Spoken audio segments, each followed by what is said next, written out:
Well, hi everyone. Hi. So let's begin then. What the hell?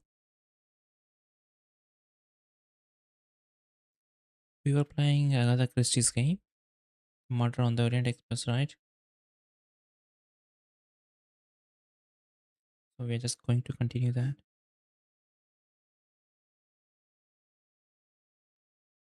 And yeah, I don't have anything else to add. Like what? Add what?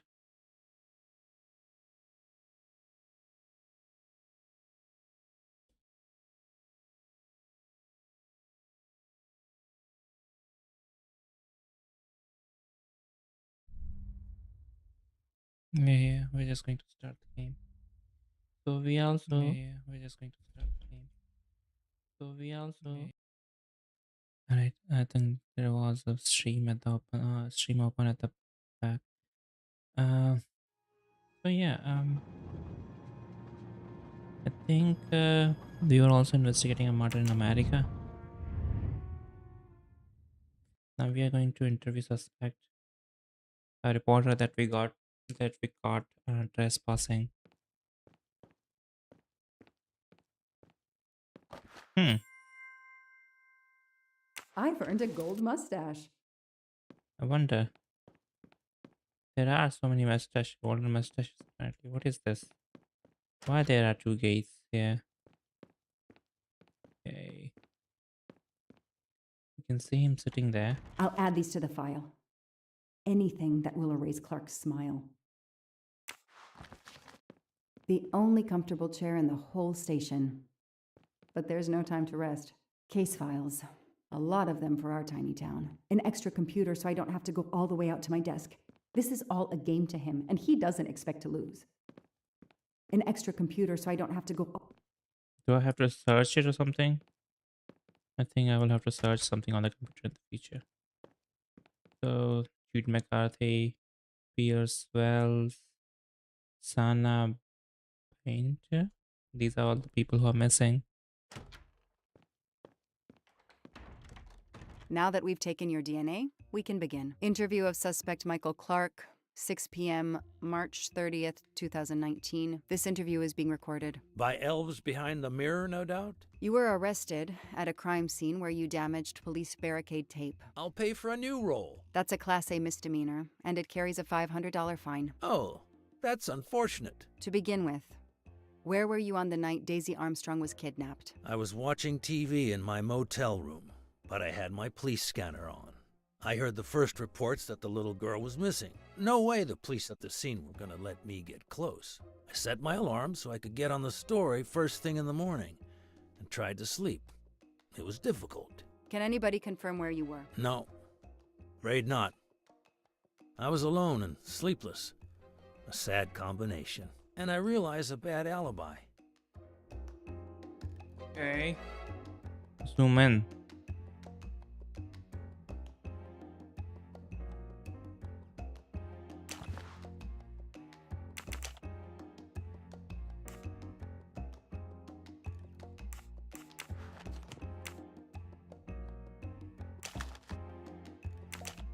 Okay, let's try this. Let's move on to the gas cans and what we found in your pockets when you were brought in here today. That sounds exciting. What is the bunker location? Burn the place. How did you know there was a bunker at the end of the property? How did your forensic team miss it? They I mean, were that's concentrated true. on the cabin. It was pitch black out there. Small town cops with small town minds. I'm sorry, that was unkind. You know, I'm a bit like you. My job is to find something a news program's viewers want to see. You do it for justice. I do it for money. I just have more flair than you. I know you're lying, Mr. Clark. I followed your footprints from the cabin, and they led directly to the bunker. It was very well hidden. You had to know it was there. Think whatever you want, detective. Okay, let's try this thing. Confront him. You know what? Let's see the other thing first. No, wait. Let me just get this thing. Let's confront him. You say you're a journalist, a stringer for Channel 6 News in Boston. I sell my stuff to lots of media outlets. The name? How is your editor doing? Last time we spoke, she was fine. But that was months ago. What's her name again? Uh-huh. I work for lots of stations and lots of editors. She knows your name, but you don't remember hers? I'm not great with names. It's Kelly Johnson. Oh yeah, Kelly. I just made that name up. Good for you. Her name is Abby Wilson. Mr. Clark, you lie like you breathe. Huh. Well, that was mean. He thinks he's invincible. I need to play his ego. That's the key. What are you doing in the Berkshires? And what is your connection to the Armstrong case? For the past few months, I've been working on a big case. Boston 6 News was looking forward to my next story. The Armstrongs have been on my list of potential targets for a long time. I changed gears when Daisy was kidnapped and started investigating the Armstrongs. Conference station. For the past few months, I've been working on a big case.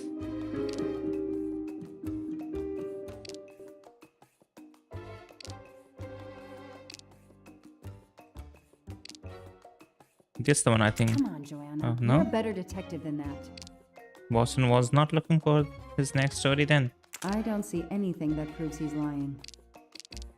Yeah, this Where's one. a lie detector when No. you need one? What? This is the one. I changed gear when Daisy was kidnapped and started investigating. So you just stumbled on a major kidnapping story during your stay in the Berkshires. Yeah, I was researching PCBs in the river for crying out loud. Then, wow, the Armstrongs. That's not a Science Sunday report. That's a lead. Sometimes you just get lucky.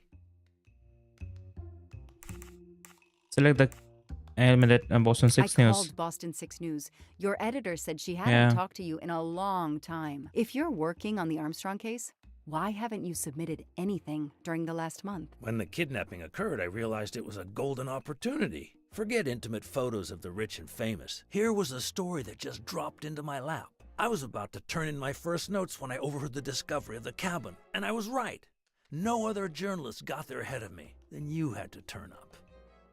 I need to get out of here and write my copy. That sounds plausible. He's on the spot when a big story erupts and he goes after it. Camera? Your camera in the pickup. There were photos of Daisy from before she was kidnapped. Yeah, that's the The thing. Armstrongs are a famous family, like the Kennedys or Hollywood couples. Gossip sites love them. People want to see how they live. I started out just stealing candid shots. Paparazzi live on getting that one exclusive shot. Steamy, intimate, whatever. Then when the kidnapping happened, I realized I was here first. What an opportunity. And I jumped at it. You have an answer for everything. You're not very good at this, are you? How long have you been on the job? He's, Long enough to put you away for life. If you killed that little girl. she is... she is a rookie though. Interview. Okay, we are still interviewing him, right? Let's see his truck. A 4x4. I don't know what that means. Yes. Let's start with why you went to the cabin. If the police were interested in it, I was interested in it. What is the most pickup? That pickup of yours. That's a very nice ride. Especially for a stringer who only gets a few stories on the air. How can you afford it? When Boston 6 does use a story, they pay okay. That truck is top of the range. How much did it set you back? $55,000, $60,000? When I have to, I do what everybody else does. I take out a loan. How about you, detective? You got a loan on your car? He's enjoying himself. I need to throw him off balance somehow. Surprise him into making an error. How? Explain to me again how you got to the crime scene. I listened in on the police radio frequency. Anybody can do it with a scanner. I headed for the crime scene in my trusty pickup, like I've done for years. After the forensic team left, I needed to see the crime scene for myself. I got to the bunker just before you arrived. I listened in on the police. Okay, what is the lie here though?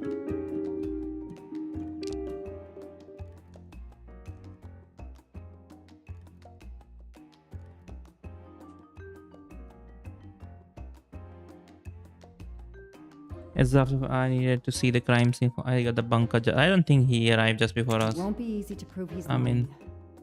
Find some evidence. Okay, fine. You Yes. said you've been driving that pickup for years? You heard right. Thanks to it, I never miss a story. You say you've been using your pickup for years, but the title certificate is not in your name. The truck belongs to somebody named Stephen Baker. Okay, I don't get why the pickup is so important to you, but I guess my ego made me say that. Yeah, the pickup was lent to me by a friend. I couldn't afford it even with a loan. I think you stole it, Mr. Clark. You needed a pickup like that for our mountain roads, so you stole that one. Try proving it. But while you run off on some wild goose chase, you can't hold me. I And- know that Clark is lying. I need to reconstruct the whole sequence of events in order to understand what happened. Okay. So we have to reconstruct the events. Clark opens the bunker, throws the can of gasoline into the bunker, breaks the barricade tape, closes the bunker, pick up. And this is the last one, obviously. Opens the bunker.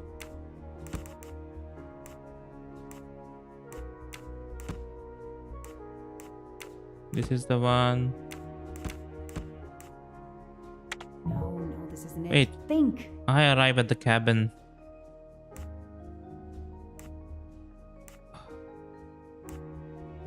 Is this not it?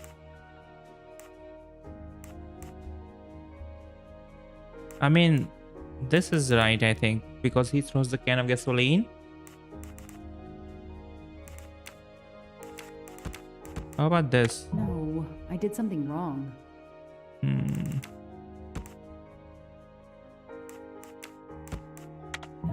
this isn't it. Think. Okay. No, Joanna. That doesn't track. Okay, so she arrives at the cabin. That's Vic's point. Clark throws the can of gasoline into the bunker, closes the bunker. That makes sense. And I come and surprise Clark. Okay, that has to be the last one, obviously.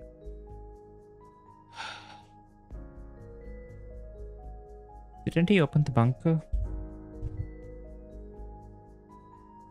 Oh.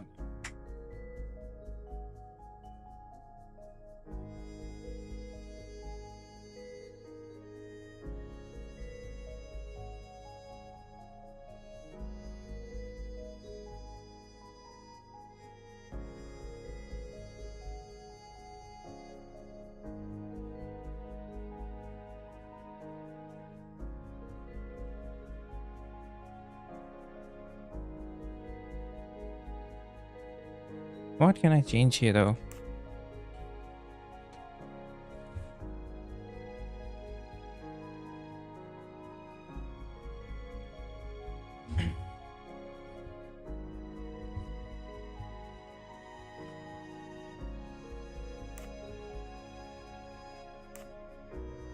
Okay, Clark opens the bunker, drinks the can of gasoline from the pickup.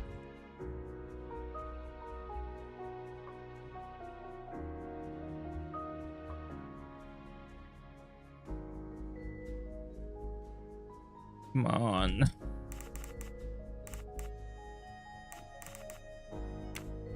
I don't need Mr. Poirot to tell me I'm wrong. Okay, let's see the hints. The gas can was found obviously inside the bunker. That's obvious.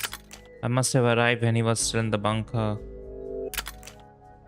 Broke the tape, got a gas can, went to the cabin, went around the back, opened the bunker, had my car, left the gas can inside. That's what I did though. Broke the... Wait, what? That's what I did. I mean, he broke the tape, got a gas can. Oh, I was making a mistake here. Hey, I'm a pretty good detective after all. I'll tell you what really happened. You waited until forensics left and arrived in your probably stolen pickup. You grabbed a can of gasoline from your truck. You then went into the cabin to check if Daisy had been found. You then went straight to the bunker to see if it had been discovered, planning to set it on fire and destroy all the evidence inside. Before you could start the fire, you heard me arrive. So you hastily left your gas can and closed the hatch. You didn't think I could open the bunker. If I hadn't found you, I expect you would have burned down the cabin too. I'm not gonna make fun of you, Detective, or how you handled my interrogation. You're obviously very new at this. I swear I'm telling the truth. I didn't know the bunker was there until the moment you showed up. I seem to have trumped your entire police force. When I get the DNA results from the bunker, we'll continue this conversation. You have no concrete evidence against me whatsoever. The lab results will be in soon. You won't get away with this. See that call? That's your arrest warrant and a one-way ticket to prison. I'll be right back. Okay. Hello, sir. I think I found the man who kidnapped Daisy Armstrong. He is confident. I'm interrogating him now. Hold on, Detective Locke. I have some bad news. Someone set fire to the cabin in the bunker. The fire department is on the scene, but they say it's too late. That's impossible. My suspect has been in the interrogation room with me all evening. We can't hold him. Suzanne Moreau. Her fingerprints are on the wine bottle found in the cabin. We also found an unknown person's fingerprints, but they don't match your suspects. Sir, with all due respect, I'm convinced Michael Clark is involved. Detective, I'm cutting you some slack already, but we cannot hold your suspect simply because you're convinced he's guilty. We have evidence that Suzanne was working with an accomplice, Noah Garrity. I order you to release the reporter and arrest this Moreau. Let me just check my last lead. The DNA analysis of the hair found in the bunker safe. The results just came in. I know how hard this is. Okay. Get the DNA results. Detective Locke, I will give you 1 hour maximum. Then you close the file and arrest Suzanne Moreau. Thank you, sir. Okay. So there is an accomplice.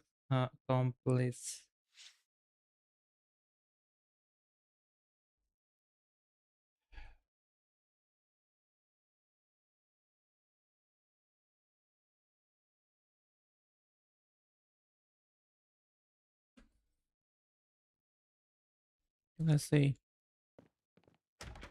What's the DNA result? An extra computer so I don't have to go all the way out to my desk. Okay.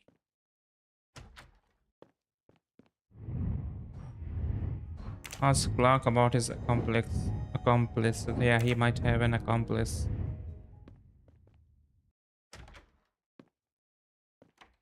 Who did you call earlier? An editor from the Boston 6 News. An editor you repeatedly said should fire you. That was your accomplice, wasn't it? You were telling him to start the fire. An accomplice?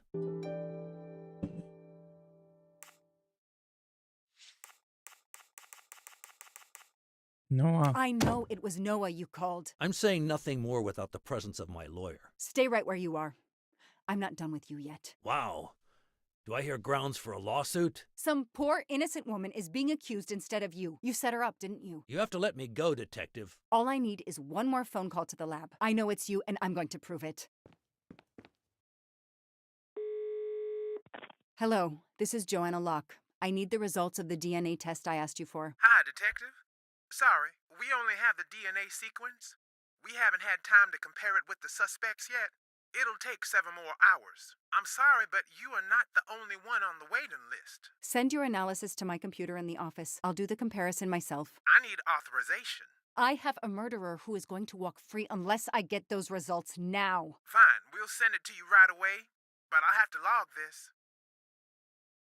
I feel like I It's have my heard last chance. I have heard his the voice somewhere. How do I compare? I think it was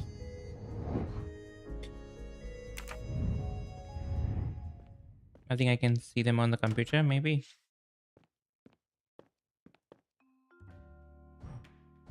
Unknown DNA found in the cabin. Unknown hair. I don't know what am I supposed to do here. Oh, I have to drag it, I suppose. So unknown DNA found.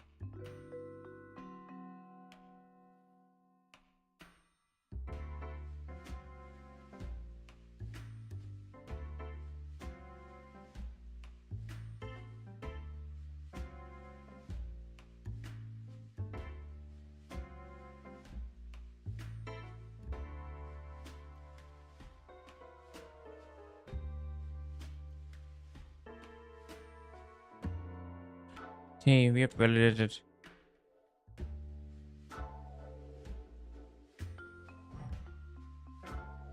John Armstrong, Michael Clark. We have to select the Michael Clark's DNA, right? Or the unknown. Let's see. ETC. I'll just compare it like that. ETC.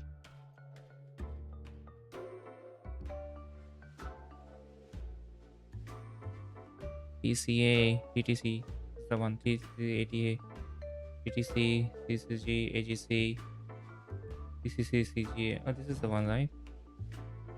Look at that. Then, what? And I can, this is matching here.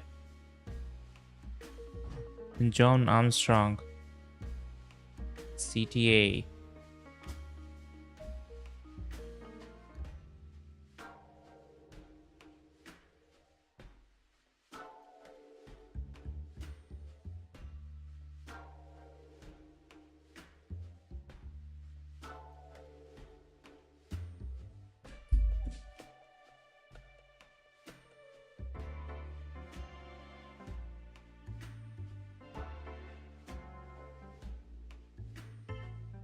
Okay, CTA.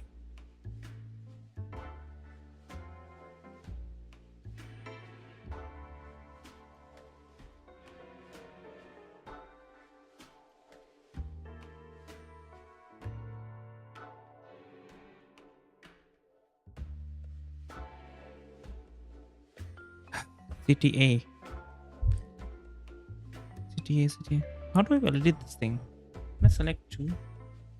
I can't even keep them here.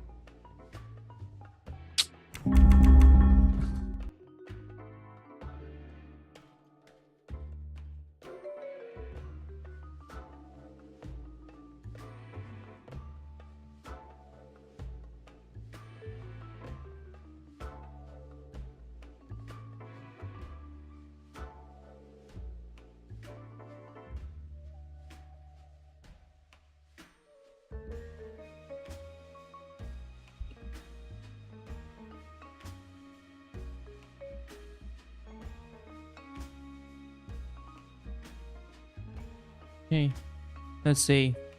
Alright, let's start with this ATC, ATC, GCC, GC.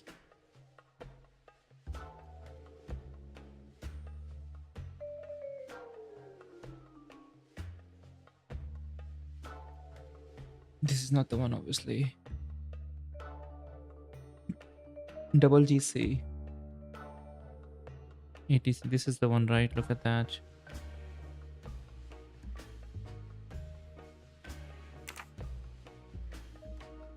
Oh gosh, I found it.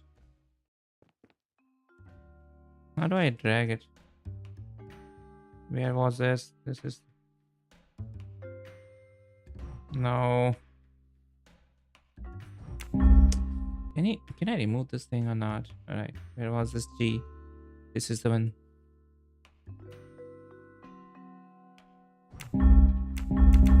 What? Oh, it's not matching actually.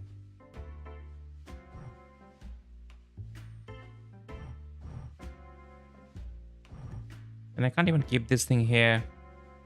Who's John Armstrong? CTA.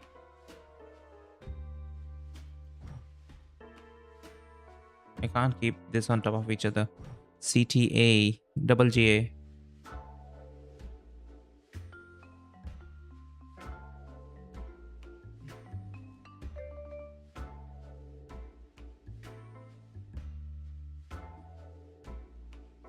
That's not it.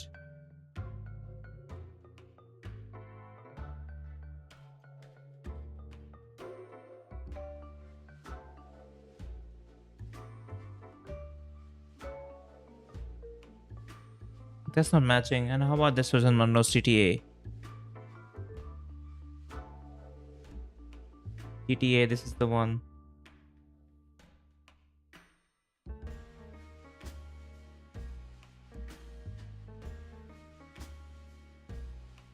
CTA, CA, CA. Oh, no. No! Suzanne? I don't understand. I was sure it would be Clark's hair. I'll have to let him go. Okay. So we have to release him now. She's such a rookie detective.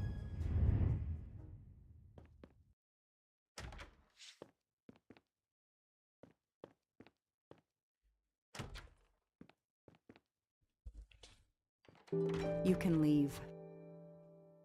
Sorry it didn't work out for you, Detective. Maybe you should consider a career change. That's true. He's too emotional. We are not done. Oh, but we are, my dear. We are done. I had no choice but to return to the Armstrong house to arrest Suzanne Moreau. Gosh, we have to play all these little scenes.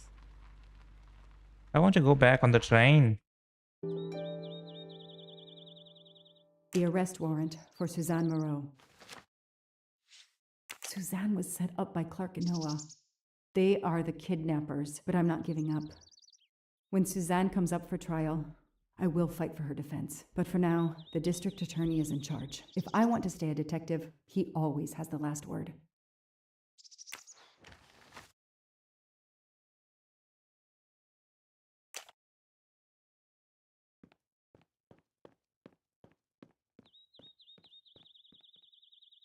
The door is wide open.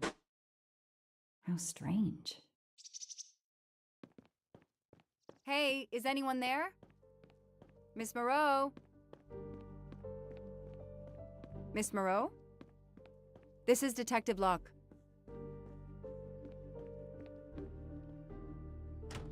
Right.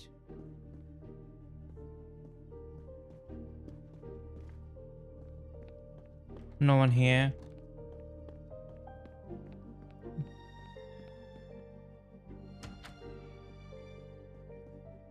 She's sleeping? Oh, she's taking sleeping pills. Miss Moreau, can you hear me? It's me, Detective Locke. You must get up now. Miss Moreau? Miss Moreau, can you hear me? Suzanne Moreau is dead. There are no traces of blows or injuries on her body. She doesn't seem to have defended herself from anyone. Okay. It Pharma appears sleep. Suzanne killed herself by ingesting all these drugs. Okay. Do I have to? Let's open up. I think we have already discovered these items. Then why are they showing me Glasses as? are missing. Oh, her glasses are missing. The mystery. Oh, come on. This sucks. Suzanne's diary is missing. Dear Miss Monroe, please forgive this letter. Dr. Adams has been unable to reach you for several days. We wanted to let you know that your mother passed peacefully during the night of Saturday, March 29th. Please contact us if you would like assistance with the arrangement for her or if there is anything else we can do. Suzanne was telling the truth about her mother. I killed Daisy. I was scared she would tell if I release her from the cabin alive. I can't live with myself what I would have done. It's the nanny. She is responsible for the poor child's death. How can a child say no to such a thing? I hope the police lock her up for life. Moya doesn't deserve to live. Another immigrant comes here and kills somebody. Bring back the death penalty in Massachusetts. She deserves it. She's just gonna end up in some cozy prison. Massachusetts used to burn witches at the stake. She must have realized at last how she'd been used. The death of her mother would have been an additional shock, and the self-righteous court of social media was as quick as usual to try and convict her.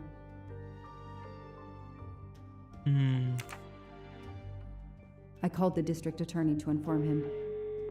This is Detective Locke, sir. I'm at the Armstrong house. Have you arrested Suzanne Moreau? She's dead, sir. Apparent suicide, but I need a forensics team. She killed herself out of remorse for her part in the crime. We don't know that yet. I'm calling forensics now, but I wanted you to know. What a mess. Stay on site until forensics arrive. Yes, sir. Standing by. Okay. The investigation was officially closed. I was certain that she was innocent, and Clark had been responsible for 4 deaths and then vanished into thin air. With $1 million. Dollars marked, though, and not easily spent. I didn't care if the case was officially closed. I swore, Mr. Poirot, whatever it took, I would hunt him down. So what's the point of having, who's Clark then? Is Clark Pratchett?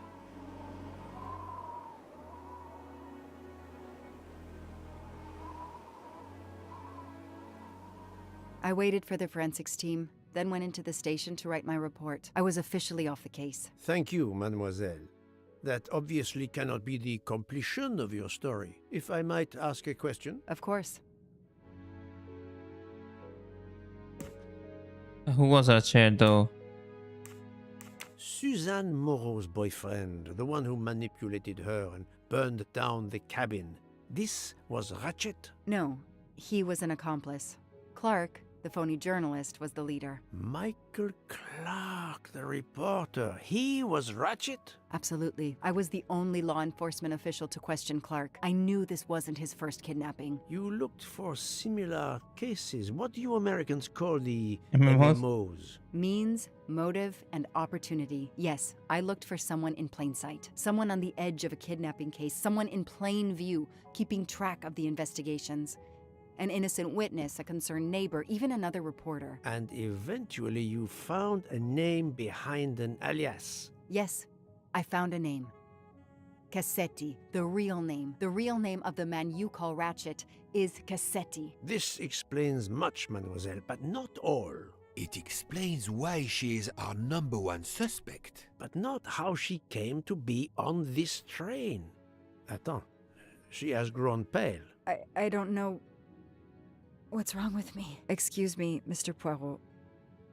I don't feel very well. You are exhausted and still feeling the effects of the drug. Stay with us, mademoiselle. One more effort. I need to know your recent movements. I snuck aboard the train. This I observed. You came directly to this room? Yes. Yes, and other than a couple of careful trips to the ladies yesterday, I never left this room. I didn't want to be spotted by Ratchet. Yesterday, I chatted with my roommate, Miss Schmidt, I think, here in our room. She brought me some dinner. I got very sleepy and nodded off. What if it's John Armstrong, the father of the And now The she kidnapped nods off daughter. again. Is this a joke? She must be faking so we can't interrogate her further, Poirot. No, Book. She really seems to have fallen asleep again. It is my fault. She must have been given a dangerous dose of sleeping pills last night. The effects should wear off soon, I hope, but I am afraid asking her to tell us her story was too much for her. Pinch her, Poirot. She's faking. Her eyes are dilated. She is not faking, and there will be no pinching. Dr. Constantine, please stay with her. Monsieur Book, ask the other passengers to gather in the dining car. There are still many questions I need to ask. But all of them together? Won't someone No, overhear it's the you climax. questioning the others? I will speak softly because I am trained to do so. They will speak softly because they want to. Very well. I will do as you say. Alright, so we are at the final stage now then. It's time to uncover the real culprit. The Ratchet guy.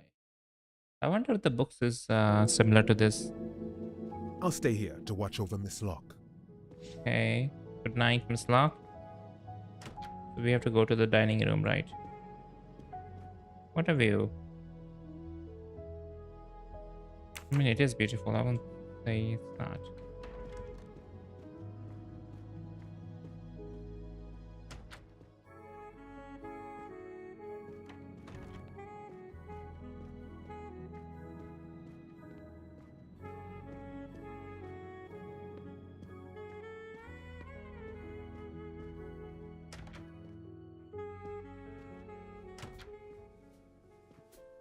Why is she sitting here? I hope we will be leaving soon. I hope we will be leaving soon. Okay.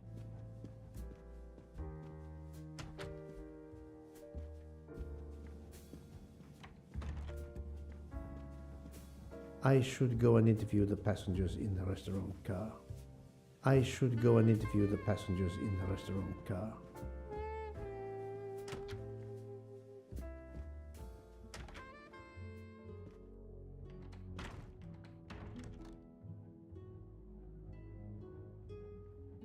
The passengers who agreed to come and talk to you are assembled, Poirot. Mr. Masterman is already here to answer your questions. Okay. Perfect. Thank you, my friend. Mr. Masterman. Sit down, Monsieur Masterman, please.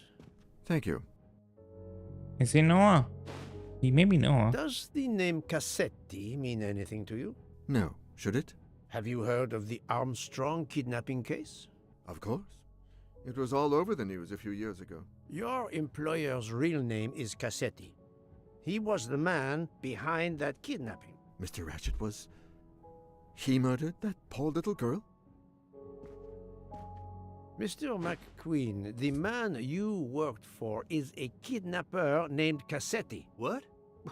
What kidnapping? He murdered his victim, a child named Daisy Armstrong. The Armstrong kidnapping? You had no idea of Monsieur Ratchet's real name? Damn skunk. Why are you so upset? My father was the district attorney who handled the case, Mr. Poirot. I saw Mrs. Armstrong more than once. She was a Oh. lovely woman, so gentle and heartbroken. If ever a man deserved what he got, Ratchet, or Cassetti, is the man. He didn't deserve to live. Madame Olson, have you heard of the Daisy Armstrong case? No, I've never heard of it. It was only 2 years ago. It was famous. Maybe so, but it was not famous in Spain, where I have been helping the refugees from Africa. You've never heard the name Daisy Armstrong? No, never. Daisy Armstrong? No. No. No! No. Yes. It was all over the English tabloids before I went to Jordan. A horrific crime that claimed the lives of an entire family and their wrongfully accused nanny. That's right, isn't it? Quite so.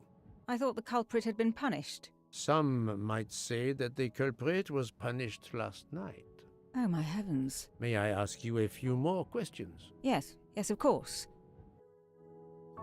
Jordan? You were in Jordan? Yes, I was an English tutor there to the children of a high official. Until recently. You read about the crime, as you said, in the tabloids. Yes, that's right. For weeks, news of the royal family was eclipsed. Have you ever been to the United States, mademoiselle? No, never. Jordan was really my first trip abroad. Linked with Captain Arbuthnot? What is your relationship to Captain Arbuthnot? Who? A former soldier traveling with us. You must have met him. Ah, yes, I met him on the platform in Istanbul. We only had a brief exchange of pleasantries, nothing more. British Reserve and all that. Ah, the British Reserve. Yes, with this I am familiar. Okay. I met him on this. I didn't think this is the right one. Are you sure everything you have told me is accurate, Mademoiselle Debenham? Of course. Earring at the hotel. Mademoiselle, I know that you met Captain Arbuthnot at the Tocatlian Hotel. You were spying on me. I am very attentive to my surroundings. It helps in my profession. Well, it's your word against mine. I had occasion to be of some assistance in recovering Captain Arbuthnot's train ticket.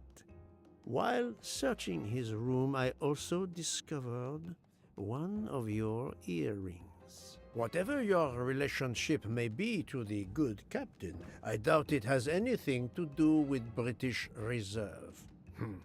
You will not tell me your secret, mademoiselle? I can't. I don't know what you mean. Poirot, Miss Debenham's got nothing to do with this business. Nothing. Do you hear? Bend down. Archie, stop. Archie. Captain, no! This behavior is unworthy of an officer and a gentleman. Leave her alone. Have you no honor? Archie, we should go. Captain now she Arbuthnot, knows I him am as Archie. certain you are a brave soldier, but you are a poor actor. The truth is that your relationship with Miss Debenham is beyond doubt, Captain. Your reaction was apparently that of a man trying to protect the woman he loves. I might understand that if your relationship was some cleverly disguised secret, but it is not. You make puppy dog eyes at one another at every opportunity. You cannot hide your love Everybody knows. I advise you to stop with your accusations, Mr. Poirot. I'm going to escort Miss Debenham back to her compartment. Make of that what you will. The captain and Mademoiselle Debenham are obviously adamant about not revealing their relationship, but this scene convinced me there is more that is not so obvious. This murder has everyone on edge. In my 25-year career, I have never seen such madness aboard the Orient Express. I understand, my friend. The more we learn, the more perplexing this train ride becomes. But we have other clues to pursue. What do you have in mind? The broken watch on Monsieur Ratchet's wrist, for example, and the handkerchief found near the body. Who does that belong to? This little drama we have just witnessed has not put you off the scent. Far from it, my friend. Will you return to your watch over Mademoiselle Locke? Yes, I will. Dr. Constantine can probably use a break. Good. Au revoir, Poirot.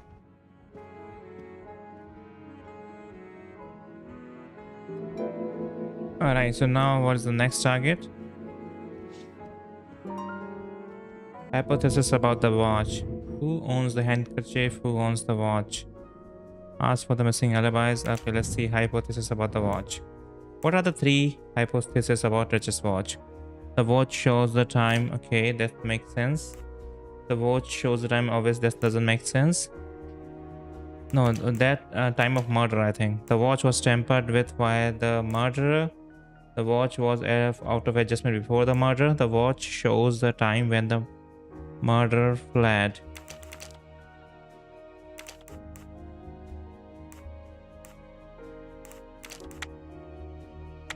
I do not think that's the right answer. Not. Let me consider all the possibilities.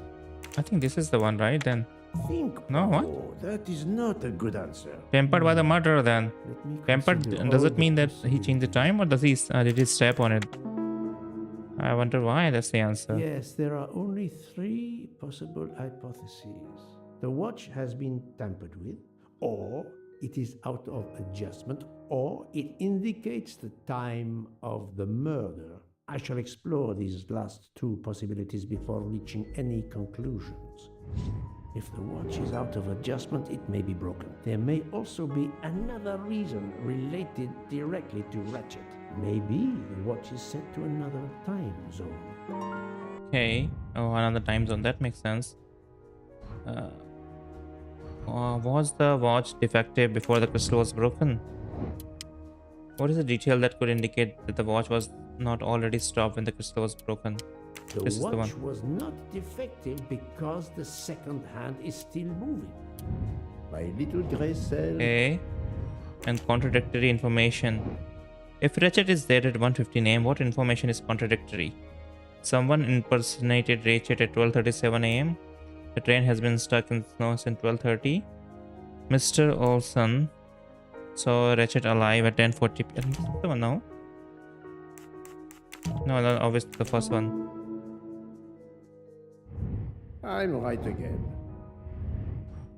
Time zones. So which time zone is Istanbul located in? I think it's in UST plus 2. Done. UTC plus 2, right? Orient Express, I think UTC plus 1. Oh, there's a 1 hour difference. This theory is correct. Then the murder took place at 12:15 AM. I must interrogate all the passengers to see if any of them have an alibi for this hour. Okay. Cross check the alibi.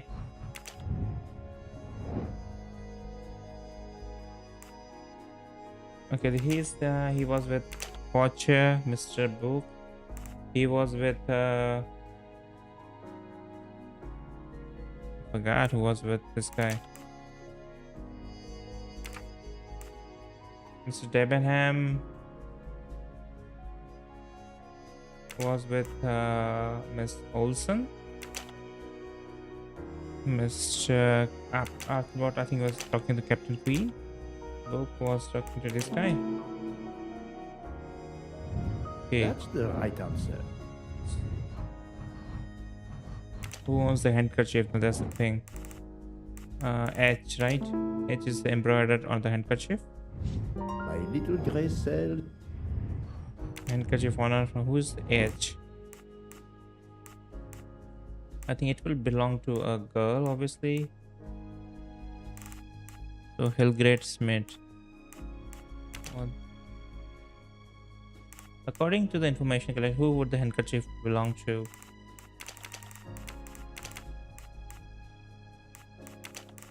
What? What?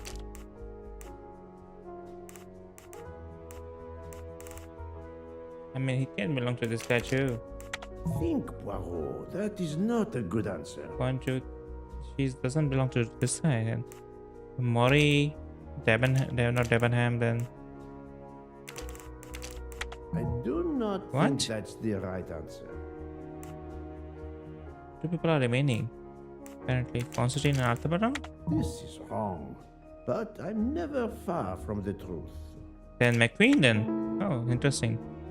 Why will he have the handkerchief? Gray cells did. Okay.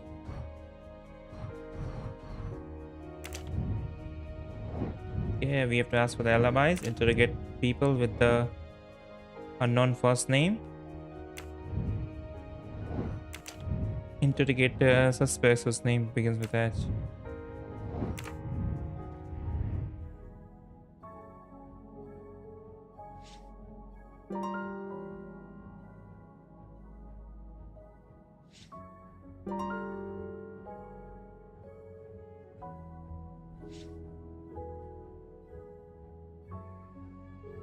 Okay.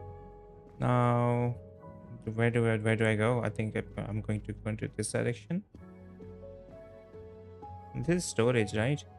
Not here. Then we have to go opposite. So we have to do a lot of back and forth here.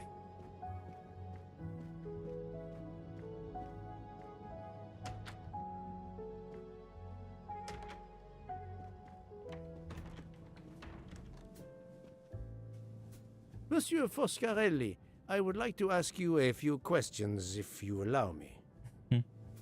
Ah, Signore Poirot, is it? I was wondering when you'd get around to me. Unfortunately, you find me on a mission of mercy. Hello, Monsieur Poirot.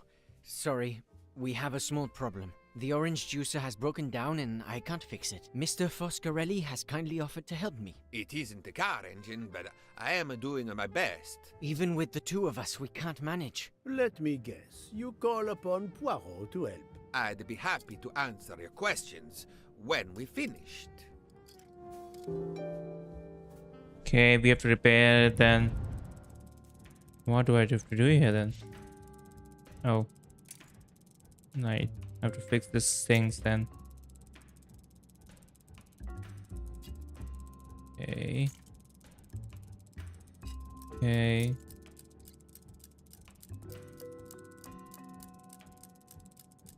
I think I have to replace something.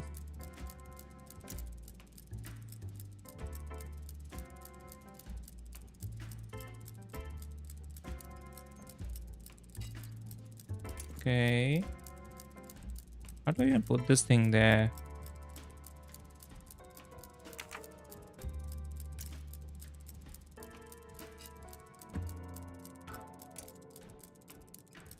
What is this switch to? I don't know.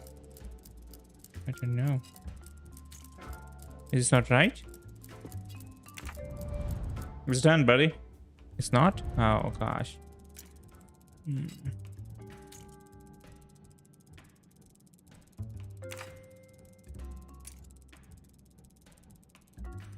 I think it goes here. That makes sense, right? Look at that.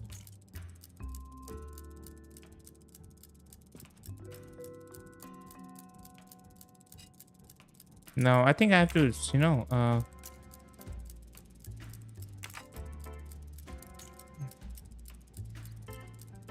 have to make it swing, I suppose. Make it rotate. Why is it not rotating?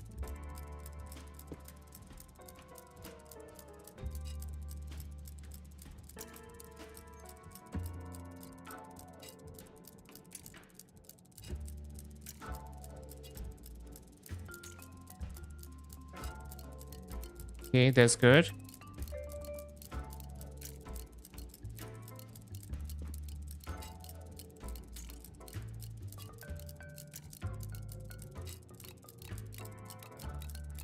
That's good, right?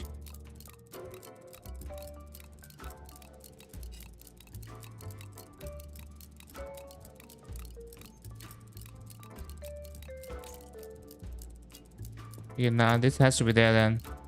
How about this? This has to be there, obviously.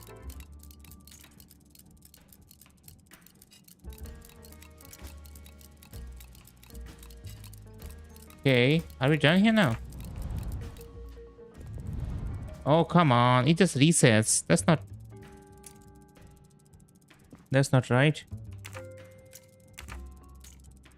No, I'm not selecting that. I'm selecting this thing. Okay.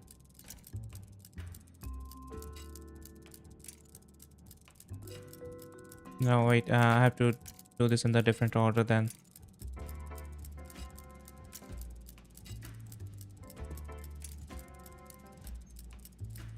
Okay, this is not the right order then, apparently. Huh.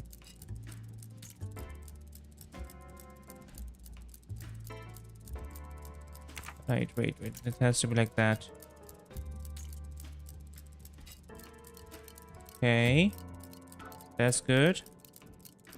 What's next?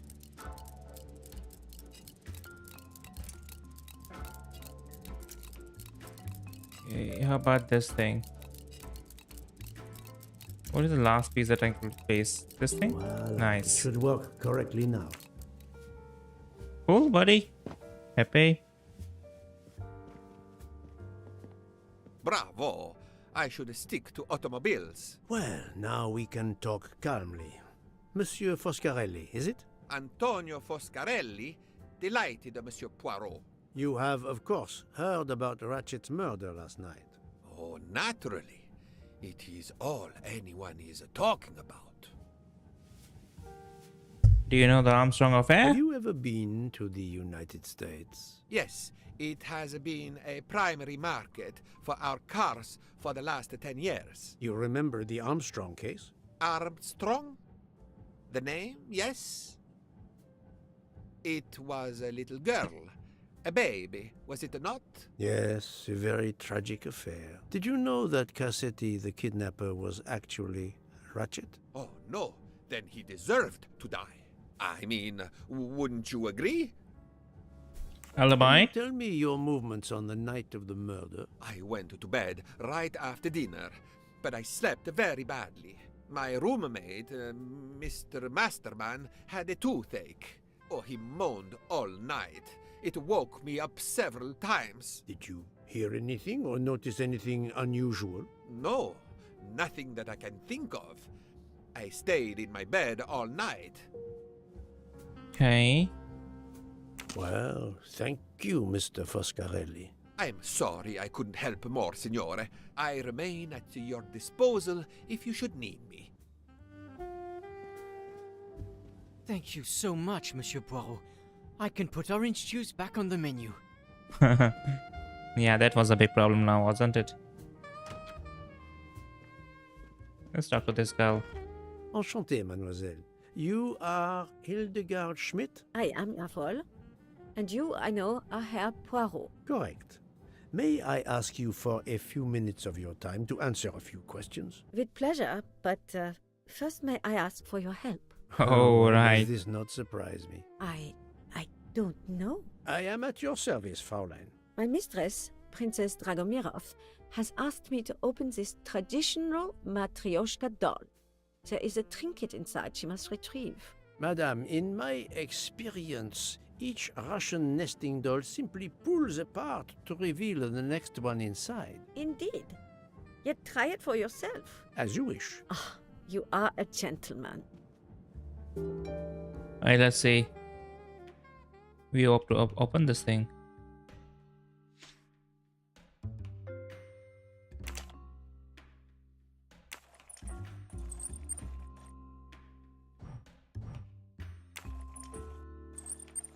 What does it? I mean, is this not the right pattern? Oh, I have to match the pattern then.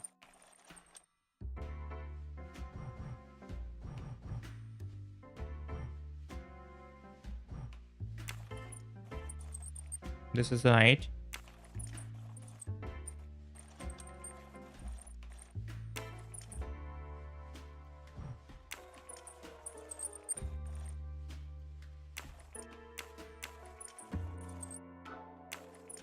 What's happening here? Okay, let's see. Can I change it somehow? That's not working. This might work. Okay, that's making more sense to me. Alright, so then we have another one here. So I have to just do this for everything? I suppose I have to.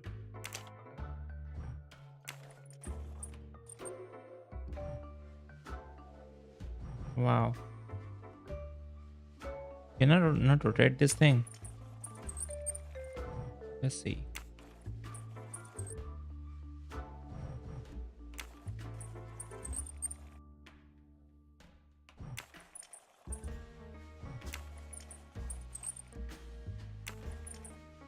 I mean, it's just matching.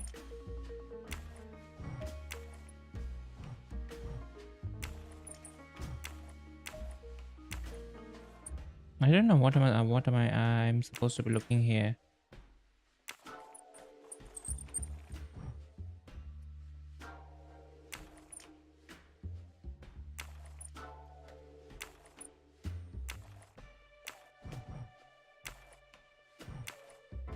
Maybe I have to match the... Okay, I see. I think I know what I have to do. Like this. I have to match the flower sizes. Okay, in here I have 3. I think the leaves... Oh, look at that.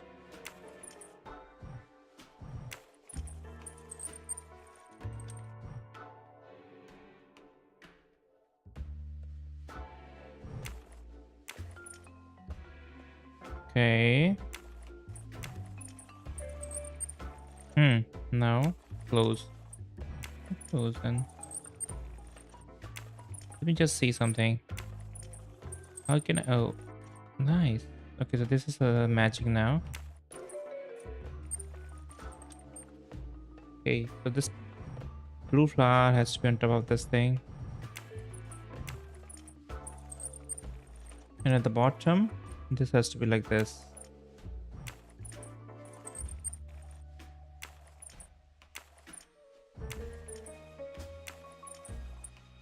Done? No? Now. Is this still not done? Wait, is this not right? Apparently not.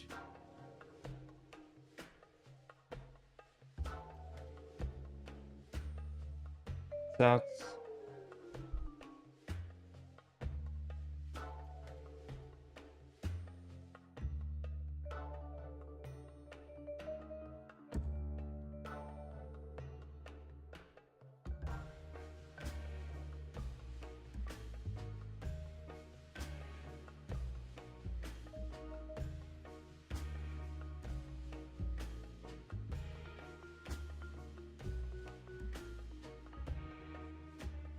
Okay, let's see.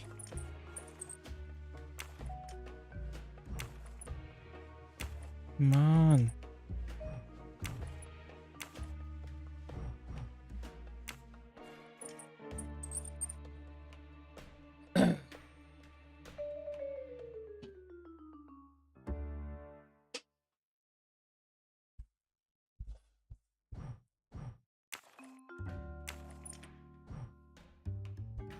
Okay.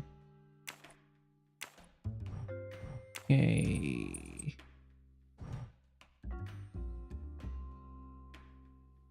No. I thought I almost got... I mean, this makes sense, right? So I have to get the pink one. Oh, I have to get the pink one here then. Where's the pink one down here?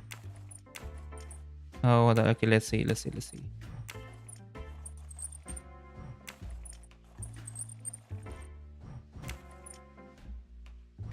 And the blue one down here then. This is the blue one that's matching here, and this is matching. It's always one step behind.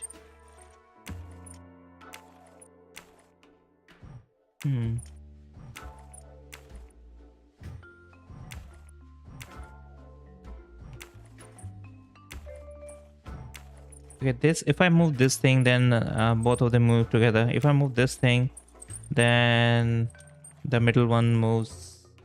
And if I move this thing, then they move. If I look, okay, wait. If I move this right, then the bottom one moves right. Okay. If I move this right, then the upper one moves left. And if I move this right, then this one moves left. Okay, let's see.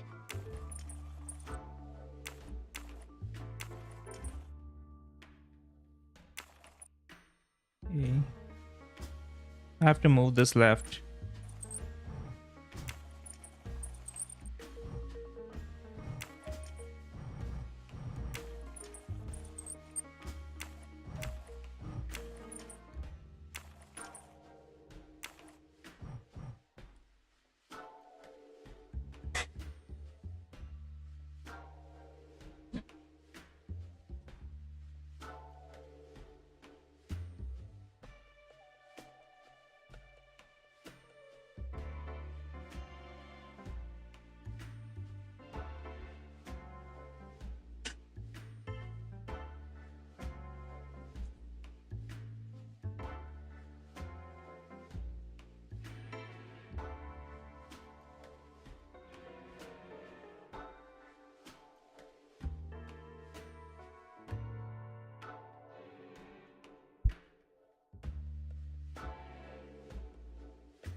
Okay.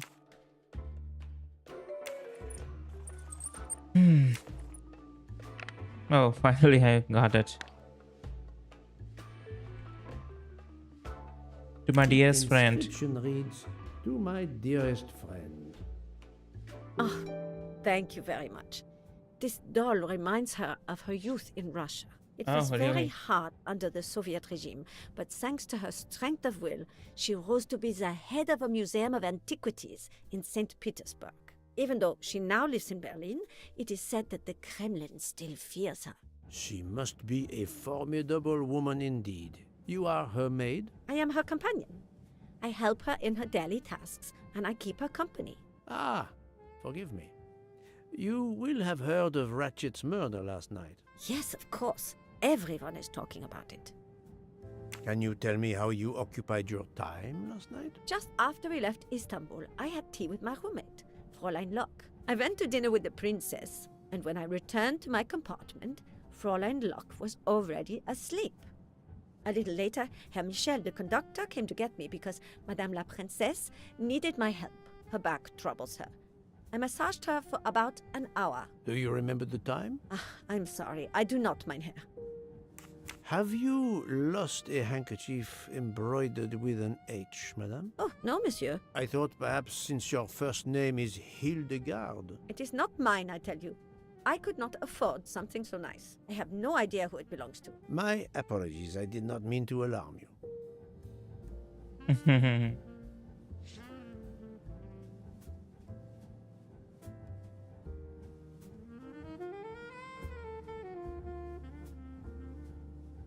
Okay. Thank you for answering my questions, madame. So, I don't think she is the killer. Doesn't make sense, right?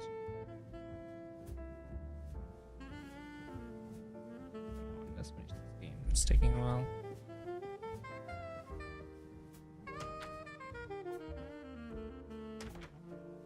But she is the Locke's roommate then. Where are the mustaches though?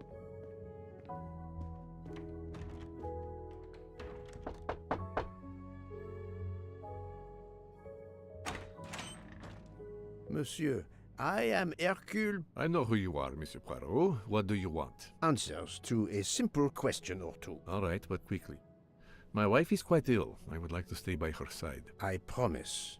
First of all, I imagine you know about the murder. Of course. The Countess is terribly distressed. Your full name? Rodolphe Adreny. Your home is? Budapest. And how do you come to be aboard the Orient Express? I am a Hungarian diplomat. My family has represented our homeland since the revolution from the Soviet Union in 1956. I was on my country's business in Istanbul. Business which I cannot discuss. And your wife often accompanies you on your diplomatic missions? Yes, and why not?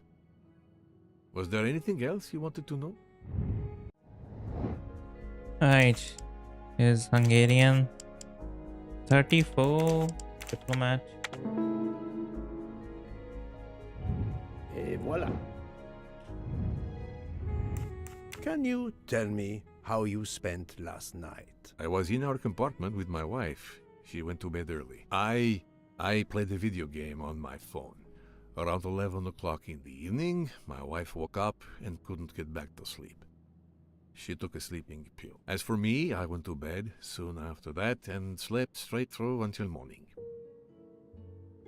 Okay, the Have you Armstrong ever case. been to the United States? I was posted to the Hungarian embassy in Washington for a year. You knew perhaps the Armstrong family. Armstrong? Armstrong. It is difficult to recall. One meets so many people. It was the kidnapping of a child, a very sad affair. The culprit was the man on this train who called himself Ratchet, the one who was murdered last night. Indeed. It sounds like justice finally caught up with him. Thank you for your time. Now, I'd like to speak to your wife, if you don't mind. It's impossible. As I told you, my wife is very ill. Thank you, and good luck with the investigation. Shady, shady. Eh bien, the good count does not appear to want me to talk to his wife. Madame Hubbard, may I ask you a question or two? It won't take long. Anything I can do to help? Have you misplaced a handkerchief recently? No, I don't think so. Why? We found a handkerchief embroidered with the letter H, so I thought it might have been yours. I'm sorry, but it's not. It may belong to Miss Schmidt, Princess Dragomirov's lady's maid. I believe her first name is Hildegard. It is a possibility. Anyone could be lying, of course. I thank you, madame. Okay. So that's it. Okay. Obviously, we cannot talk to his wife.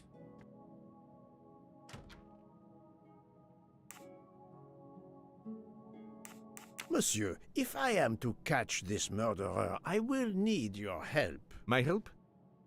I am at your service, Poirot. You protect your wife?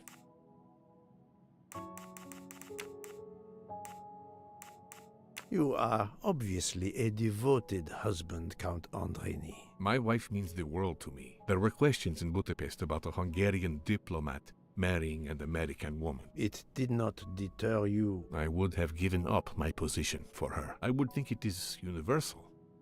Are you married, Mr. Poirot? No, I fear marriage is not for me. But her condition, is it very grave? She is suffering a bout of vertigo.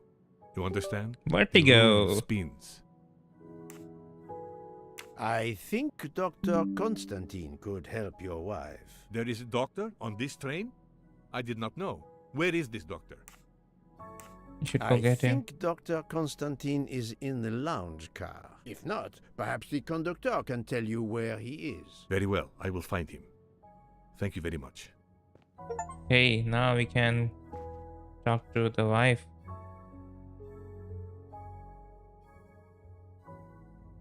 Forgive me for intruding, madame. I am Hercule Poirot. I know who you are, Mr. Poirot. I overheard you send my husband on a wild goose chase. Your husband cares for you greatly, madame. I apologize for exploiting that fact. But the situation is urgent, and I need to ask you a few questions. Apology accepted. I realize you must speak to everyone. This horrendous murder. It's very upsetting. That is a beautiful music box. Please don't touch the music box. It's a fragile family heirloom. Then why are you keeping this out in the open in the train? Boston, perhaps? You have a good ear, Mr. Poirot. Yes. Born and raised in what we call the Back Bay. Are you in the diplomatic service like your husband? No, not officially. I was still in college when I met Rudy 2 years ago. I keep myself busy handling his scheduling, travel, appointments. Ah, what is the saying? Behind every great man there is a great woman. That was the saying. Today one might reverse the sentiment as well, don't you think? Of course, I stand corrected. Okay. He is American, 21. No profession.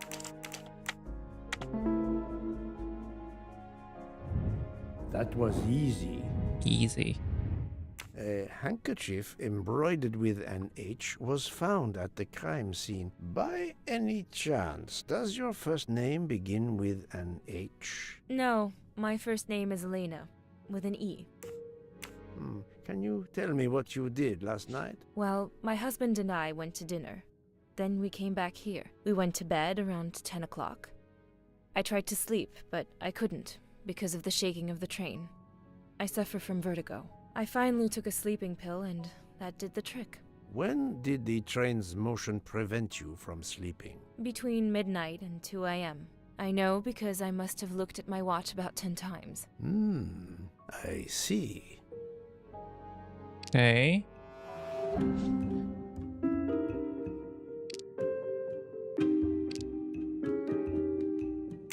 Calm now, Countess. You are not telling me the Yeah, truth. train was Why do stopped, you say right? that?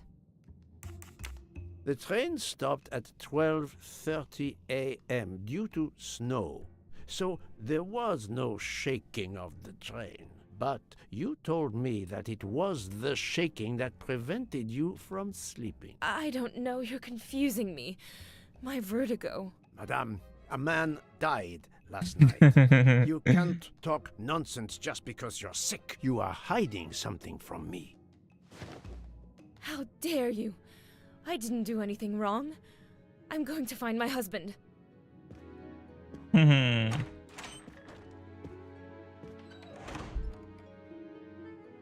That was unkind, I know, but my strategy worked. I can now inspect this room in peace. Okay. What is that?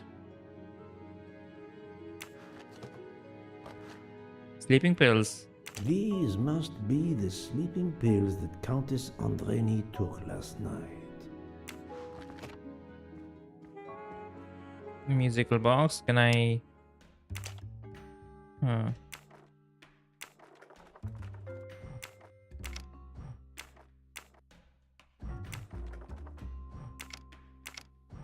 It's What is- closed. It's closed. How do I open this then? Birdie? It's closed. Is there a pattern here that I'm missing? Closed. Okay, let's see.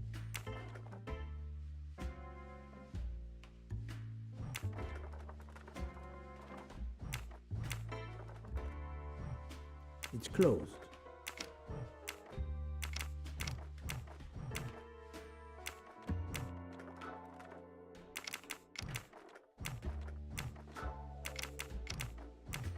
Okay, that doesn't make sense.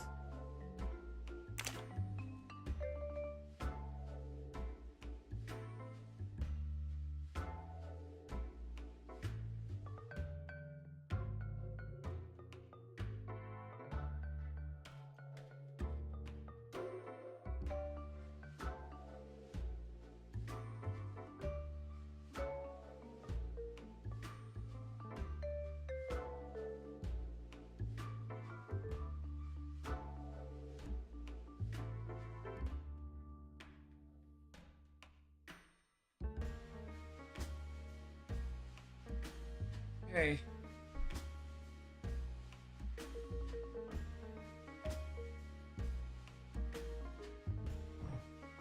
It's closed. It's closed. How do I open this? Is there any hint?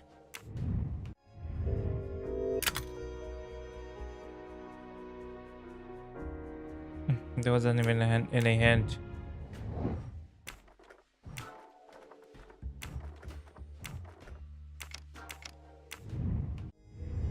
Oh, the body's at the last.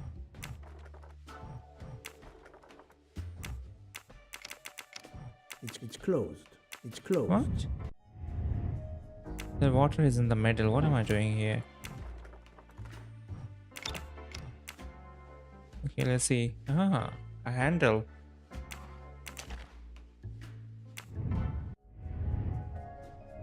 Okay. Now what?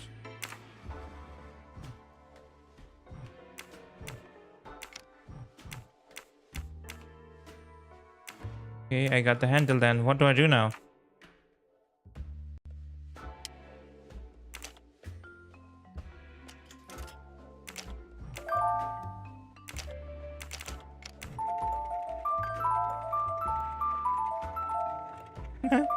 I'm ruining her.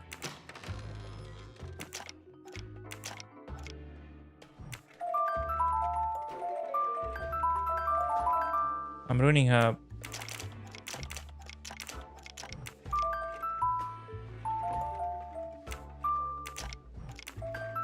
What am I supposed? I don't know. What are the hints here?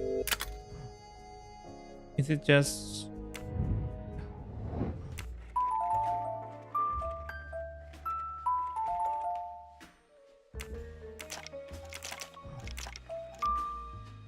There's no way I can solve this thing without the hands. The pattern is up. 1, 2, 3rd is in the between.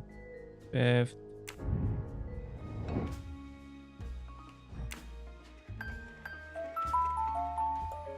And this is the one, right?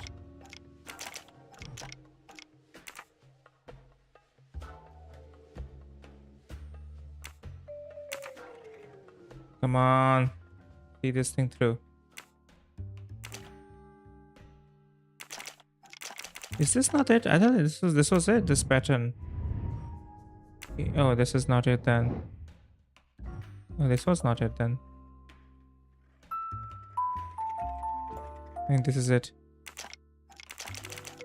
What? I thought...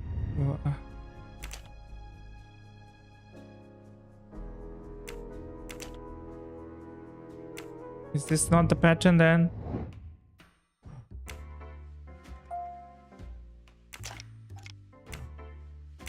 Pretty sure this is the pattern that we were seeing here. Look at that. It's like that, that, that. That. Yeah, this is the pattern. I don't know what's going on.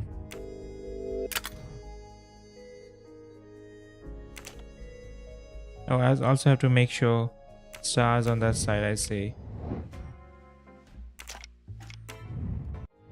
How do I do that then?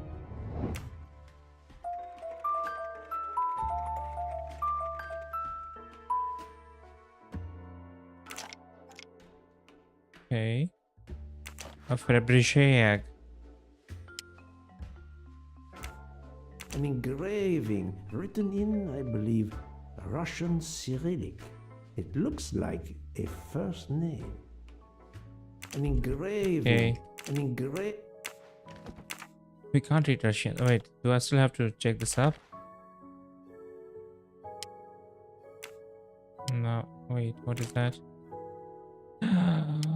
Oh, my beautiful young lady, Helena and Sonia. My beautiful young ladies, Helena and Sonia. Helena with an H. Who is that? It's Countess Andreni with an older girl. Poirot! Have you no shame? Monsieur, I am afraid shame is not a very helpful emotion for a detective trying to get at the truth. What are you doing in our compartment? I am investigating a murder, Count Andreni. My wife is ill. My apologies, monsieur, but your wife seemed in perfect health when she left the room to find you. I do apologize, but I needed to search your compartment. You will regret this, Poirot. Please, Count. You aren't going to challenge me to a duel, are you? Countess, I'm afraid I took the liberty of inspecting your little music box. How dare you? The message in the medallion was addressed to you and Sonia. Sonia Armstrong. Your older sister? The mother. The mother of Daisy, the murdered child. Whoa. I am a Hungarian diplomat. You have no official standing here. You have no right to search. No, Rudolph. Let me speak. It's useless to deny what this gentleman says. I am Helena Goldenberg, the sister of Sonia Armstrong, and Daisy was my niece. The music box is a gift from my sister's godmother, a very close friend to my mother. We hid the truth from you when we learned that the man killed last night was the person who destroyed my family. Oh, you just learned I that. panicked. I didn't want to be accused. That is also why you lied about the H in your first name? Exactly. Your ferreting about looking for the H is obviously part of your investigation. If I found a handkerchief in Monsieur Ratchet's room embroidered with an H, I might suspect you had been there. A handkerchief?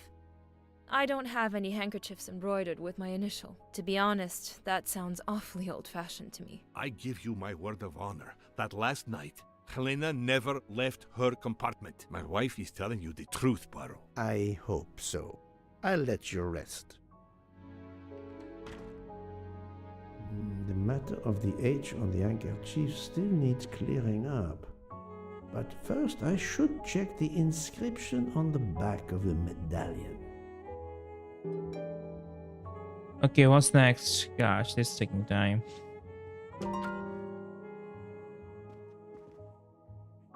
Okay, we have to translate the back of the medallion though. How do I even do that? Use Pero knowledge of Russian. H. It's H. This is the one, right? H. Then is a big A. Nadia.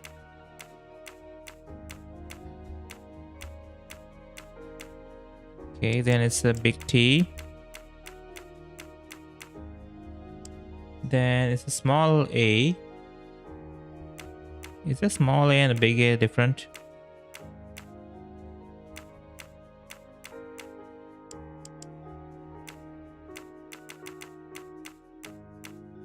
Small A, then a pi, and then an N, and then a reverse A. Natalia. No, What? not good. This is H, obviously. Is this not A or what? I think this is A. This is T. This is A. This is not pi, then what else is this? Okay, yeah, I mean, this and this is not same. I think it's an N.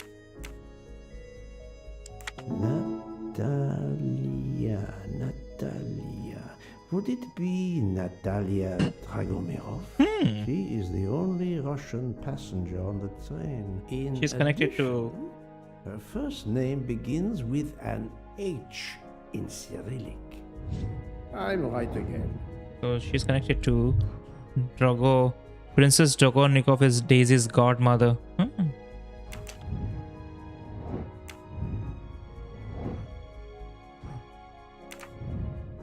Okay. Okay, let's see. Where is she even staying? This is my room.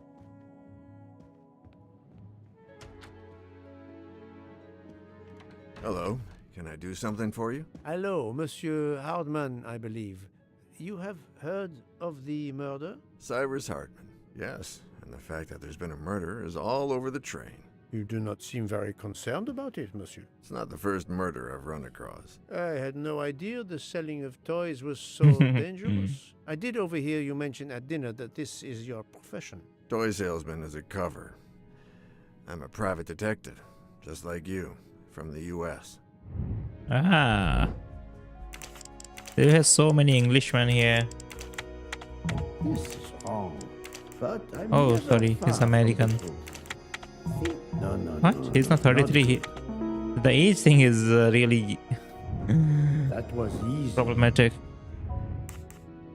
I did not expect to find another detective on this train. I just finished a job in Istanbul when I received an email from Ratchet. He hired me to protect him. Something you failed to do.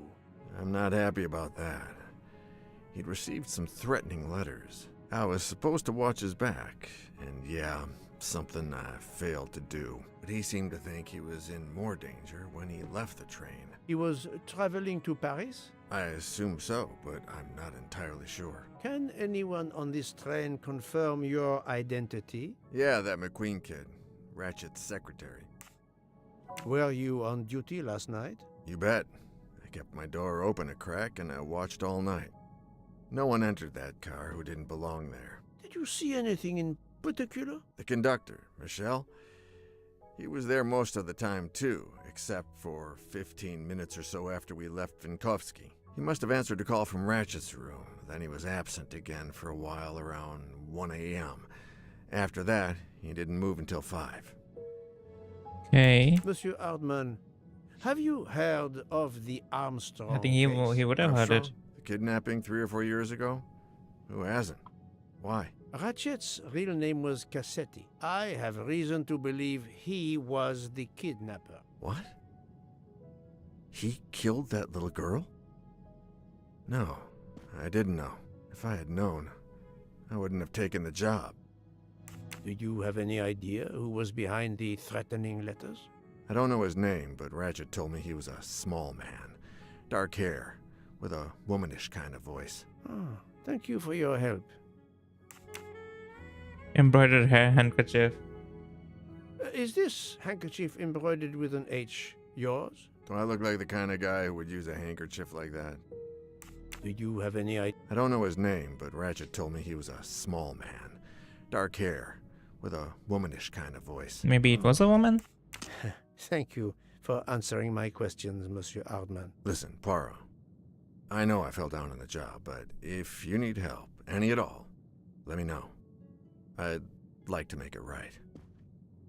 Yes, fine, buddy. I can do this on my own.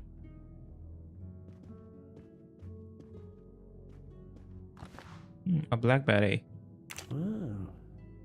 It has been a while since I have seen one of those. Okay. Where is the... Wait, what? Where is the princess? Is she in this? I don't think she's in second class though. Talk to Dragonikov and ask for missing alibis. How many are... Okay, I think the last one is remaining is that princess herself.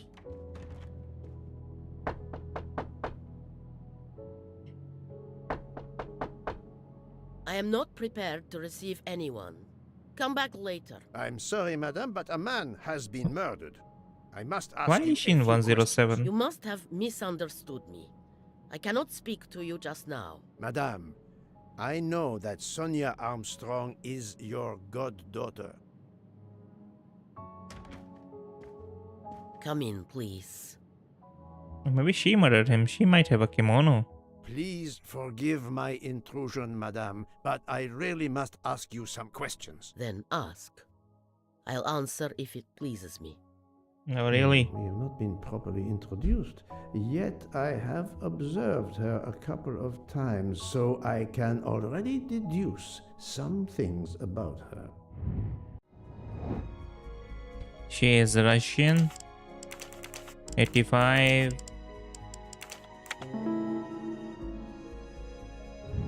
That's the right answer. I will first ask you about last night. Will you tell me your movements? I went to bed just after dinner. I read until 11, then tried to sleep. Later I woke. What caused you to awaken? I suffer from back pain, a consequence of old age interfering with an active life. I called Schmidt around 12:45 a.m. to give me a massage. She did so until I fell asleep. How long was she with you? A good hour, I would say. I see. The first initial of your first name, Natalia, in the Cyrillic alphabet looks exactly like the letter H in the Latin alphabet. I'm Russian, Monsieur Poirot, and I was the head of a museum of antiquities in St. Petersburg for decades, until I moved to Berlin recently. I'm familiar with Cyrillic. This handkerchief is yours, isn't it? Yes, indeed. I lost it. It was found in Monsieur Ratchet's Oh, room. it's her Can you handkerchief. explain to me why Madame Schmidt didn't identify the handkerchief? She must have known it was yours. Possibly to protect me. She is very loyal. Your next question will Next be, how question. did my handkerchief come to be lying by a murdered man's body? My reply to that is that I have no idea. That is not an answer, Madame. It is all I am able to give you. I must tell you, Princess Dragomirov, I have discovered something astonishing. And that is? You are Sonia Armstrong's godmother. You make that sound like a revelation. I have never hidden the fact, monsieur. You knew Colonel Armstrong well, then? I knew him slightly. But his wife, Sonia Armstrong, was my goddaughter.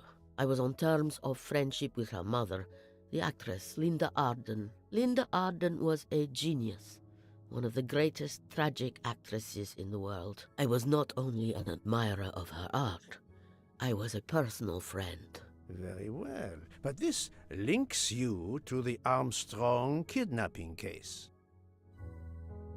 Elena Andreni is the sister of Sonia Armstrong, the late mother of Daisy Armstrong, kidnapped and killed by the man who was murdered on this train, Ratchet. Indeed. Was it he?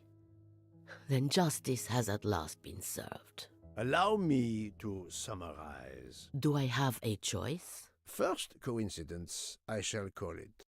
You are close to the Armstrong family, and the presumed assassin of Daisy Armstrong was killed while you were on board the same train. Second coincidence. Your handkerchief happens to be found at the foot of the victim's bed. Third coincidence. One of the stab wounds inflicted on the body was by a left-handed person. You are left-handed. That is a lot of coincidences, Princess Dragomirov. Well, Monsieur Poirot, call it fate.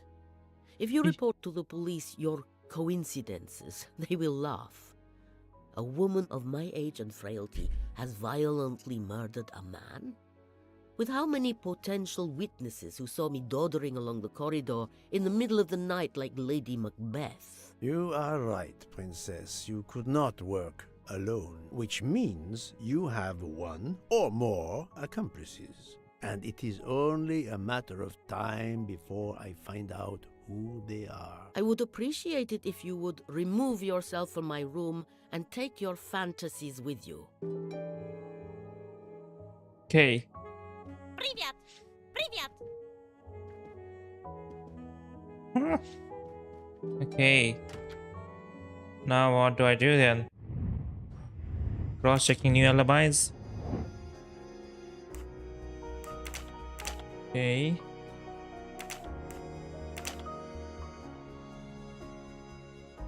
I think it's opposite though. This is wrong, but I never...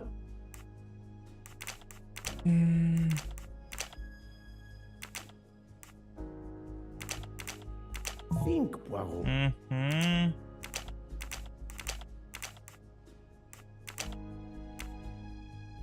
Handman, Masterman. I do No? not What? think that's the right answer. Pascal is then Masterman then, and this guy Schmidt, Dragunov, Schmidt, and this guy. Okay, yeah, that's the thing. My little gray cells did not... Okay, that was the next thing. Report to book. Oh, Poirot, you're there. She hasn't moved, but she seems to be waking up little by little. What about you? Your investigation progresses? I find myself helping everyone with their problems before they can help me with mine. I have shifted boxes, helped with hangovers, repaired an orange juicer, unlocked some Russian dolls, all so my investigation can proceed. Don't forget the dessert recipe. How can I? Truly, the labors of Hercules. My friend, I would rather clean out the Orgeon stables. Yet, I have managed to solve a few mysteries. Okay. Tell me everything. The embroidered handkerchief belongs to Princess Dragomirov. I also found out that she was Sonia Armstrong's godmother. On the same train with the little girl's murderer? Exactly.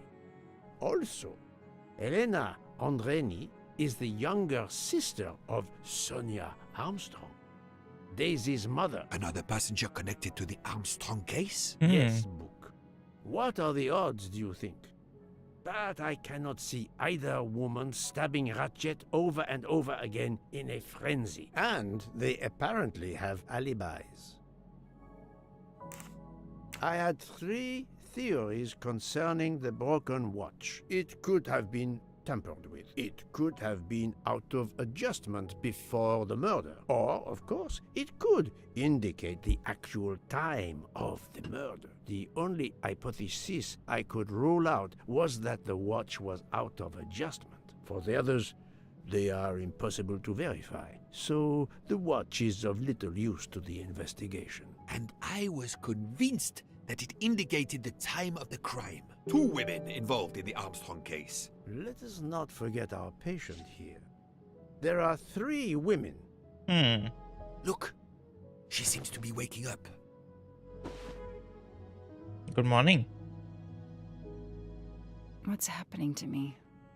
Did I fall asleep again? Yeah. Indeed, Mademoiselle Locke. Did you take any medication? Sleeping pills, for example? No, I never use sleeping pills. I inspected your cup. You can clearly see that there is a residue of something at the bottom. I'm sure a lab test would confirm you were drugged. Most likely an overdose. That would explain your battle to shake off the effects. You think Fräulein Schmidt did it? She certainly had the most opportunity, but why would she? But no one knew who I was. It's Don't be so impossible that someone sure. deliberately targeted me. Okay, is Miss Locke drugged? This is Oh, no, wrong. sorry, not her. But I'm never far from the... No, not good. Wait, she's not suspect then. This guy? I must admit I'm not. Fräulein Schmidt or Monsieur Michel may have drugged the tea that Mademoiselle Locke Oh, drank. Mr. Michael is a suspect now. Fräulein Schmidt or Pierre Michel could have drugged your tea. They are really the only 2 people on this train who could have done it. But why would either one do it? Mr. Poirot, I'm feeling much better.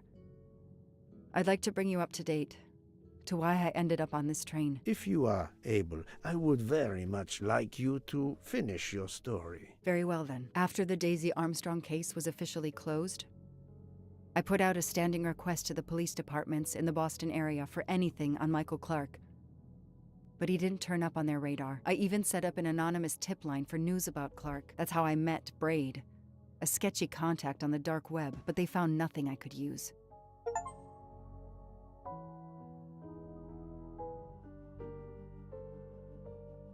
Four long years passed without anything new. Every day I looked at the evidence board I put up in my apartment bedroom. Then this morning, a police report landed on my desk that changed everything. I paid a visit to the police property room and took home a box full of clues. There was his name. Michael Clark. Death of Michael Clark. A bill from the power company with, I'm sure, plenty of excuses why my rates keep going up. Orient Express. Travel. For the discriminating traveler. Also for the overworked detective who never seems to have time for a vacation. Well, I can dream, can't I? Okay. The body of investigative reporter Michael Clark was found buried in his Boston backyard. Clark was killed by a single shot to the chest. State of decomposition suggests an estimated date of death and burial fall. Oh, okay. Years of no new leads in the Armstrong case, and then this. Michael Clark, the sarcastic reporter, my prime suspect in the kidnapping, murdered 4 years ago? This is Michael Clark? He doesn't look anything like the journalist I interviewed. Michael, you have earned a place on my evidence board.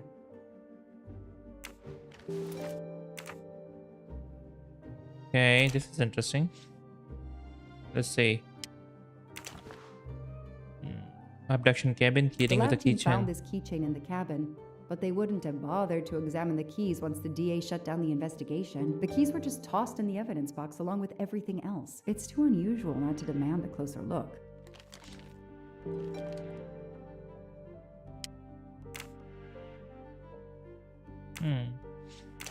Oh, I think I have to solve this, suppose.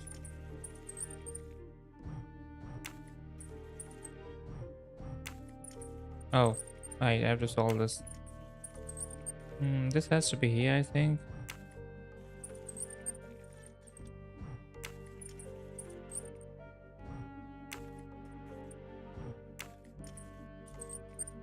I think it's a mask.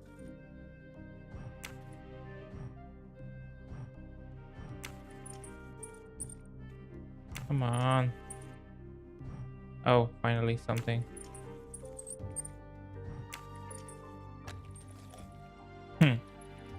A USB drive. A USB key. Let's plug it into my PC and see what nasty little secret it contains. Okay, let's see other things first.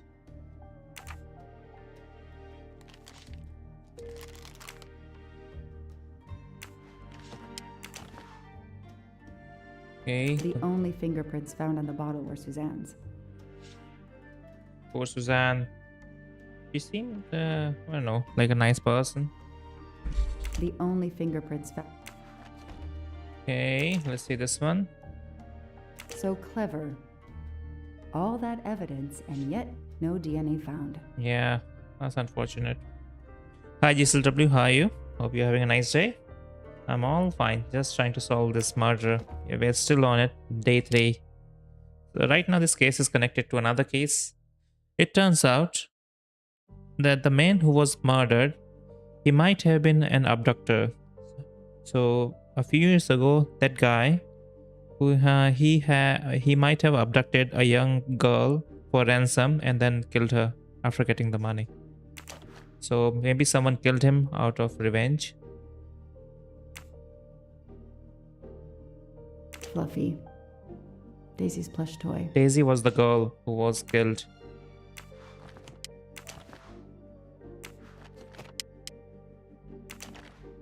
Suzanne's hair, so conveniently left in the cabin for us to find. It was planted. I knew she was innocent. Okay, anything else?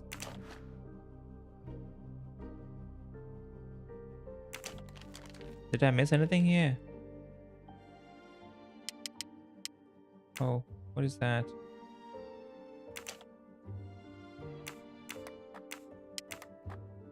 Huh? What am I supposed to do here then?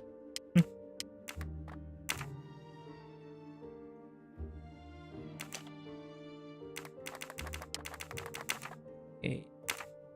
We found a USB. Let's first of all plug that in.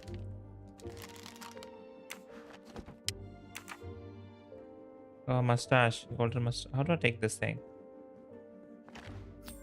Help yourself, Joanna. You earned it. Okay, where's my PC? What is this book? Moby Dick. I've read it probably 10 times already. But I can't get enough of it. Don't know why.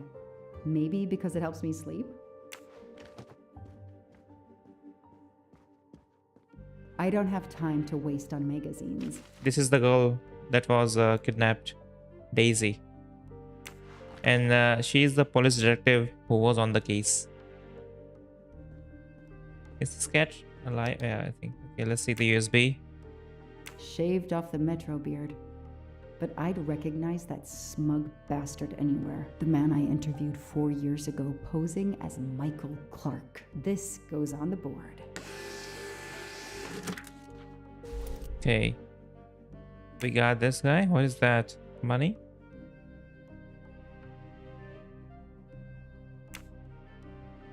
Okay. Maybe they needed to show the ransom to someone to check if the serial numbers were still on record. I'll print them, and on the wall they go.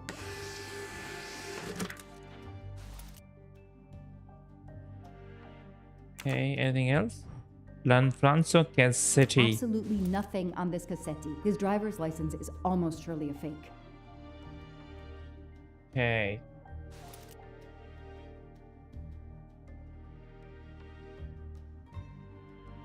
Give me a second.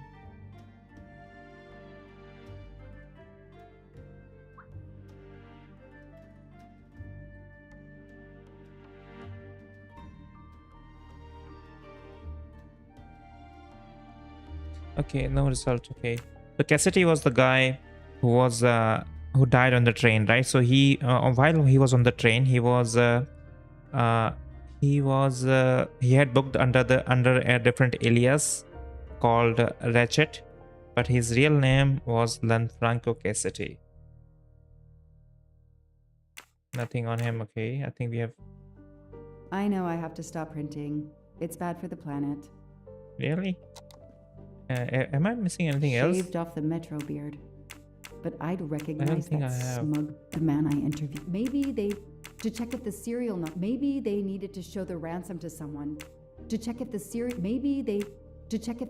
What's numbers going were on? still on record. Stuff? Okay. Let's see the evidence board now.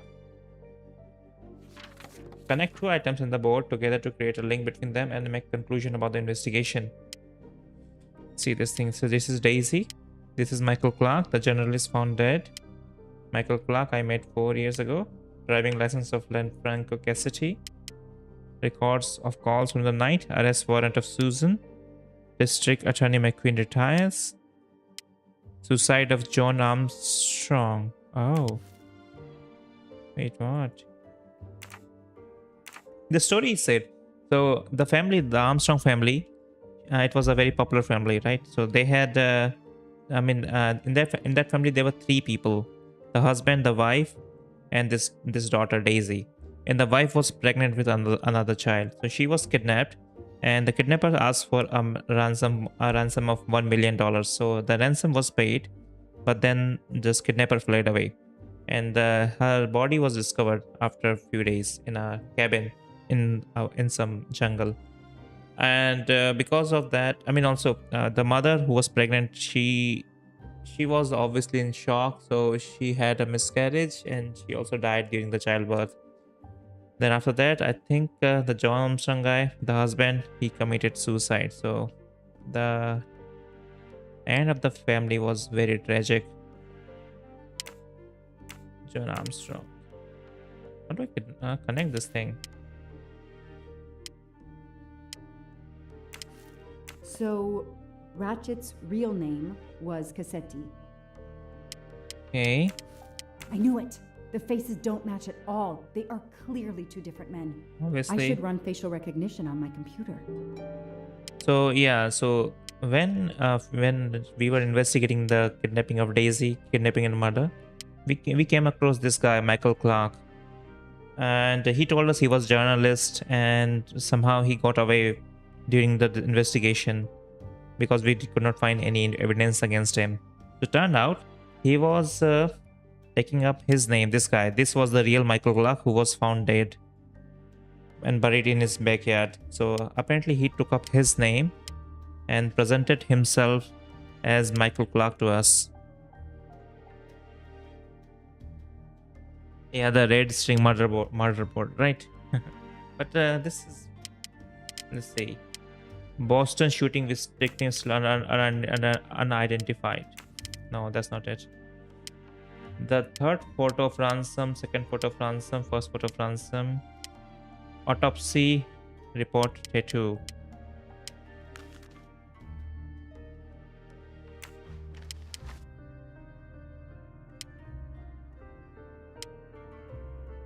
What am I still missing here? Let's see. Wait a second.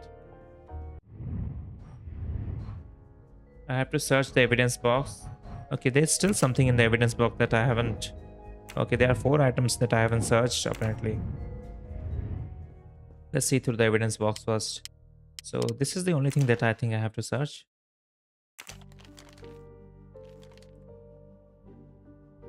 Okay. We have obviously solved this thing. This is the key here. 3569. What's that? Knife. They sell them on the internet for self-protection. Oh, this is new. Okay, so this is also a key and a knife. What is that?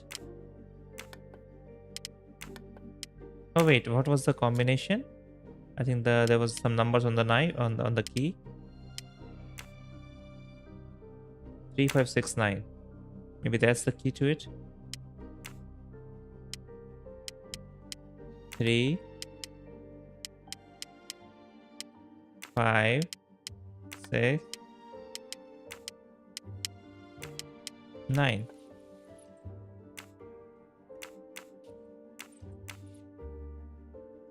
What's going on? Oh, a capsule. What do we find? A capsule and a smell. A cyanide capsule. Bitter almonds. Cyanide. Okay. I think there's one more thing remaining. There's this thing. I don't know what to do with this though. Oh, I see the pattern. So first we have to click the left, then right, then left and left, and then right and then left. Interesting. What do they call this? Brass knuckles? Wow. Knuckle dusters? Illegal in Massachusetts. Possession alone can lead to serious jail time. Okay, so we have now, I think, searched the evidence box. Interesting. No, there's still something remaining. Is this? Start that. What is the USB drive? Wait. Search the evidence. There's still one more thing remaining apparently.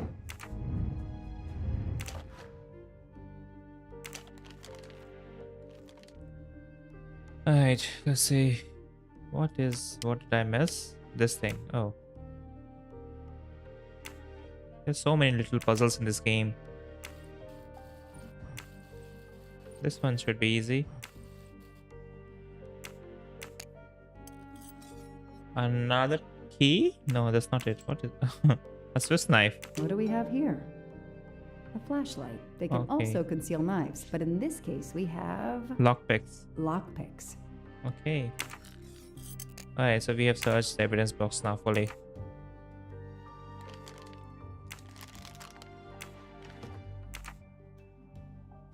Now the thing that is remaining is to connect the clues on the wall. Okay. Okay, evidence of the kidnapping. That's not it. Wait a second, John Armstrong. He's died. No, wait, McQueen was related to the attorney general. This attorney guy, district attorney guy, he was related to the Ratchet's secretary.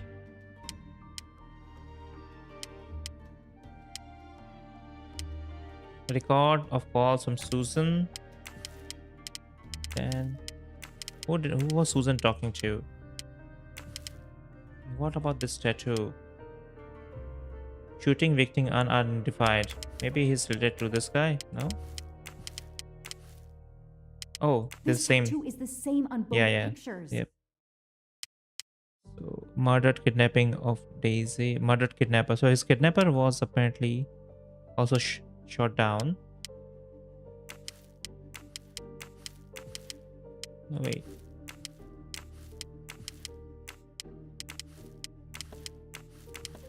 Okay, makes sense.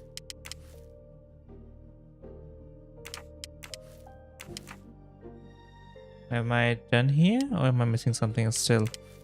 The DA resigned soon after the Armstrong case. It haunted him just as it has haunted me. Okay, that's done. Evidence of the kidnapping. What else? Record of calls, I think. No, that's not it. Then I don't think there's anything. Okay, I have to look for a hint then. To inspect.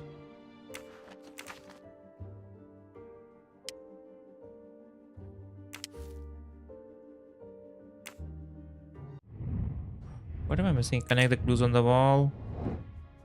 I have to find links between the clues if I ever hope to solve this case. What are the hints? Wow, that's the hint. Use Joanna's board to link the collected clues. What a wonderful hint. That's very useful, you know. They just gave me the answer straight up. Wow. So I'm 0 out of 5 apparently. Okay. What a nice hint. Let's see. That's not connected to... Oh, that's not it. Isn't Daisy connected to this thing?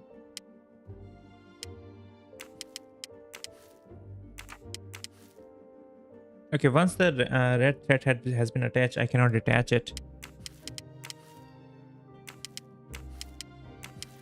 No. John Armstrong, he paid the ransom, so why am I not able to connect the thing? Wait a second, do I have to search anything or more on computer? The facial Okay. recognition. The real Michael Clark has been dead for years. Let's see if the photo of the fake Michael Clark matches someone in the database of known criminals. I've tried this several times in the past few years, but came up empty. Maybe whoever he really is has finally made a mistake. I think this is the guy, It right? could be him, but he looks pretty different. What has changed? Obviously the Yes. hair. He seems different at first glance, but still, it's the same person. I Forehead. don't need Mr. Poirot to tell me I'm wrong. What else has changed? Beard, Okay. obviously. Glasses. Nose. I think nose has He's changed changed. his appearance a lot. Probably had some plastic surgery on his nose, but there is no doubt it's the same person. Let's see why he was arrested. Arrested November 23rd, 2023 at Yerevan airport in Armenia in possession of stolen ancient artifacts. The 3 Mesopotamian statues were confiscated and placed under sequestration by the court. The main paid bail. The trial is set for January 5th, 2024. Mr. Ratchet, you didn't just steal statuettes. What recent information does the database have on you?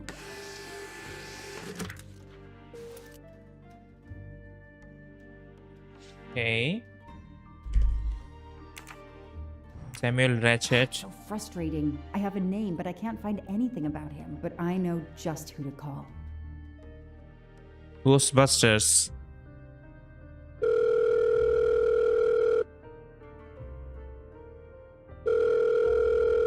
Who do you call? You call Ghostbuster. We are monitoring this call. Hello, Braid. Long time. Oh, Joanna. Hey, how may I assist you?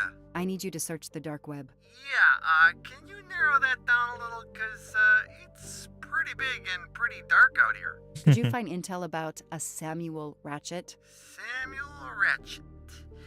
Got it. Bad dude? They don't come worse. Send me what you find by email. Alright, hang on. Okay. Yeah, okay. Nope. And okay. Oh, this might be something. I gotta do a deeper dive, but you should find this interesting. Could be coincidence if I believed in them. Emailing details. Domo arigato, Mr. Roboto. We're here to save mankind. Oh, it's a cookbook. What? Okay. Email from Braid. Yeah, booking made by date of reservation. Okay, so this is the booking for the Orient Express. The Orient Express. I'm gonna print these tickets and put them on the board. Okay, so we did not have every clue on the board. That's why we were not able to connect everything. Anything else am I missing? I don't think so, right? Facial recognition. Mr. Ratchet. Okay. Samuel Ratchet arrested. Mr. Ratchet. What recent Okay. Email from Brad. The Orient Express. USB key. We have already got this thing. Okay, I think now we have searched everything, right? The event? Some old train. But that face, that man. What? Is he also shady? The Orient Express departs from Istanbul next week. Interesting. I'll put it on the board. Okay. Anything else that I'm supposed to put on the board? Alright, so we have some new clues here. Wow. All right. Goodbye, Michael Clark. Hello, Samuel Ratchet, the man who stole your identity and your life. Okay. This is Ratchet's ticket. Then whose ticket? Edward Masterman's Orient Express ticket. Masterman. Okay, how is he connected to this thing? Hector McQueen's. This is Hector. No, who's Hector McQueen then? Okay. Am I still not? Let's see the hint.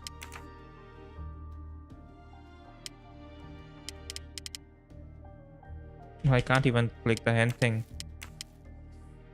Edward Masterman's. Next week, a certain Edward Masterman will be on the Orient Express.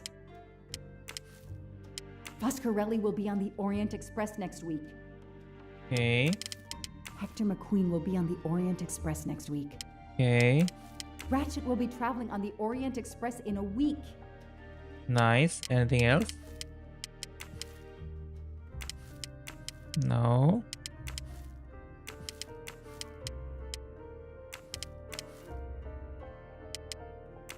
That's not it.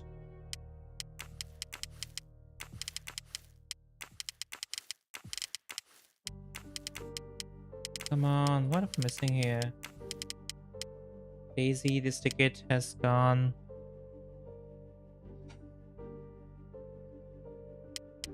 Is this fella Michael Clark? No.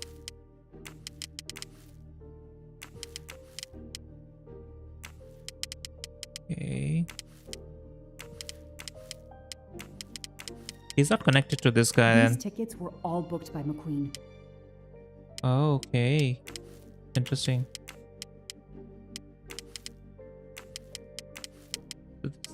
Apparently this I guy's... know that face. That's John Armstrong's driver.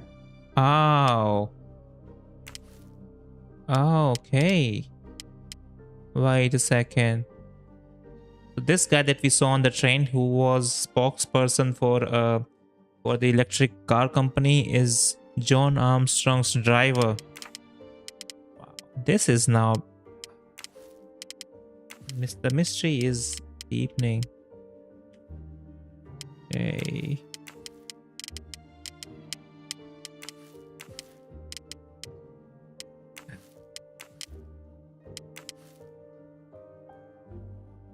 Come on. What am I missing here?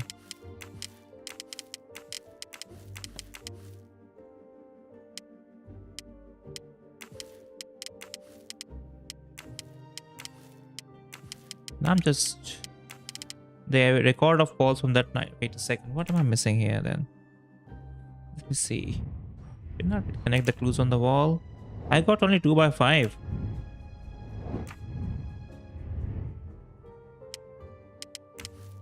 The person traveling with Ratchet has the same last name as my district attorney during the Armstrong case? Yeah, that we know, obviously. We got 3.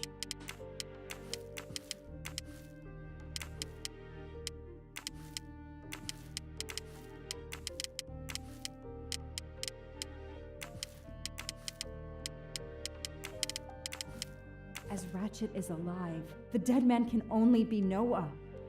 Okay, Noah. Finally, another hint.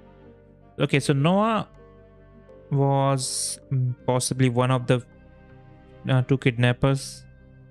And this Noah guy, he pretended to be the Armstrong's maid's boyfriend. And he tried to lure information from her about Daisy and about the Armstrong family. And then after the girl was kidnapped, he disappeared. And the poor maid was arrested. And then she also committed suicide. And the poor family just was completely destroyed. The whole family and the maid, all of them dead.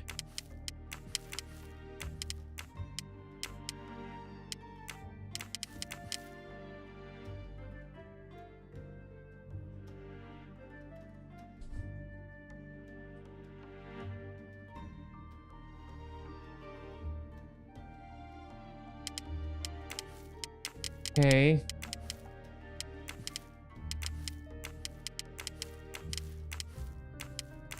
What's going on?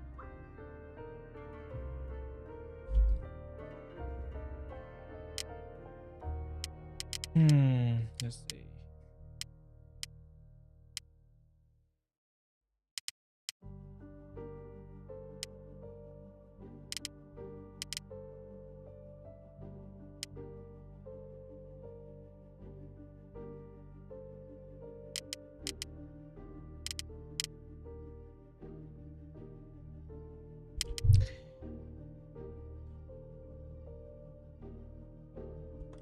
How do I all connect everything? Evidence of the kidnapping. This is not obvious. What is this thing? This is the tickets for Hector McQueen, Edward Masterman. So this Hector McQueen and Edward Masterman were his helpers. I think the Masterman was his valet and McQueen was his secretary.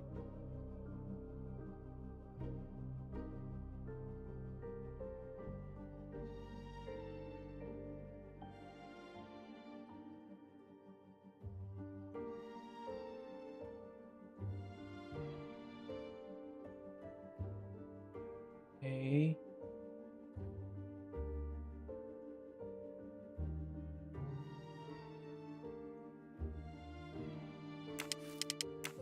What am I? Come on.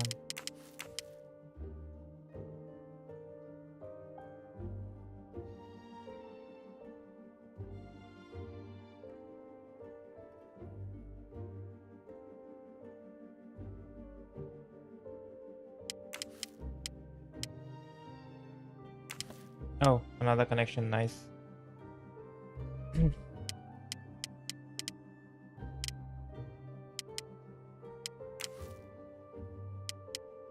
No. What?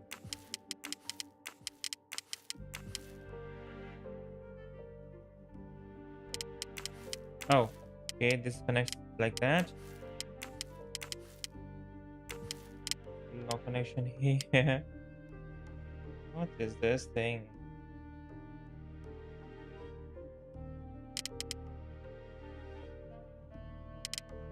Man, this sucks. This notice board thing.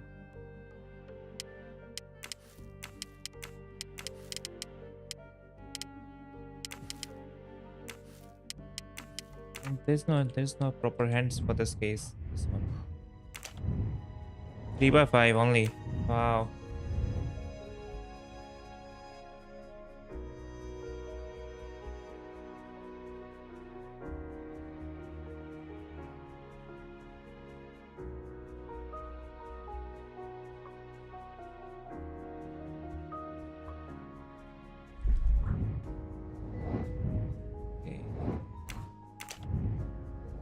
Wait.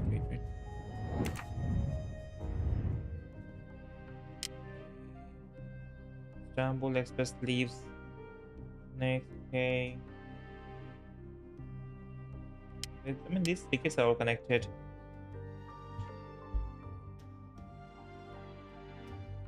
There are 4 tickets. Oh wait, there are 3 tickets apparently. Mastermind, McQueen's, and Ratchet.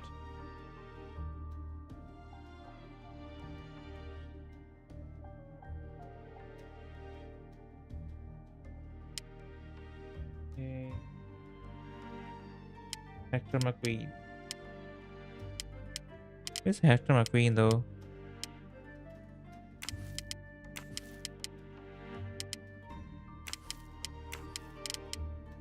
I don't understand what am I doing here wrong.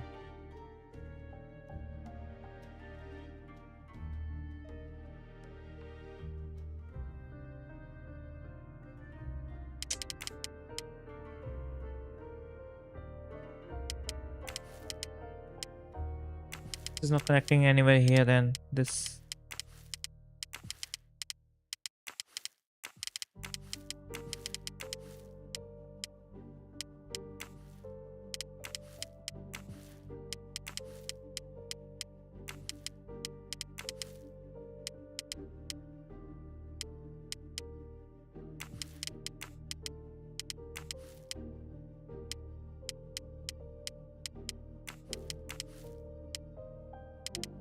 Okay, let's just start. Let's try to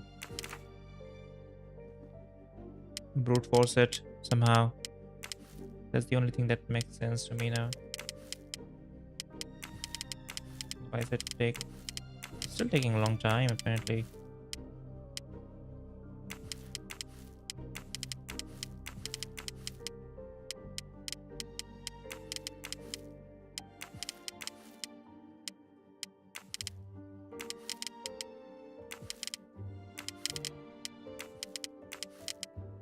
Okay, that's done.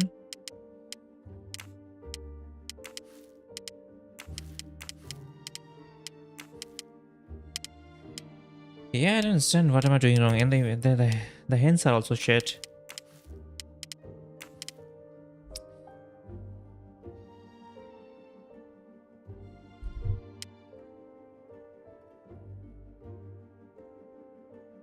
Warrant Express ticket. Tires.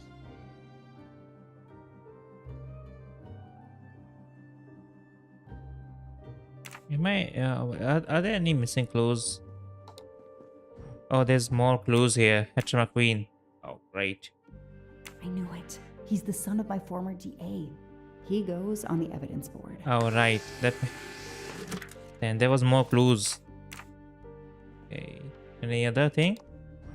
Okay, I think there will be more clues here too in future. So now we will have McQueen. Here's what Hector McQueen looks like. Okay. Hector McQueen is the son of District Attorney McQueen. I know that. Okay. Oh, we got it? Did we? Oh, Dad, nice. Ratchet is taking the Orient Express next week. McQueen, the district attorney's son, is too. Foscarelli, the Armstrong chauffeur, is too. It can't be a coincidence. McQueen and Foscarelli must have decided to take revenge and will undoubtedly attack Ratchet on this train. Oh. I have to be on the Orient Express to stop them. And above all, I must stop Ratchet. But I can't do it in Istanbul because there's no extradition treaty with the United States. Ratchet can never be judged in the US without an extradition treaty. I'll have to wait until he's in Paris to have him arrested. Okay. So now what?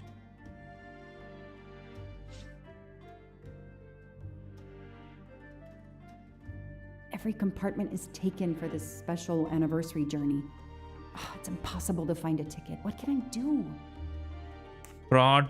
Okay. Can I buy a ticket from someone? Let's find out who's traveling on the Orient Express. Time to call Braid. I mean, I should have chosen fraud maybe. That would have been more fun.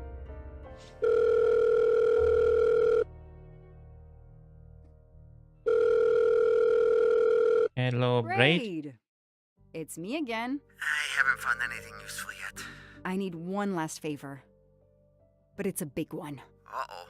Can you find me the list of passengers of the Orient Express for that anniversary trip? Hold on.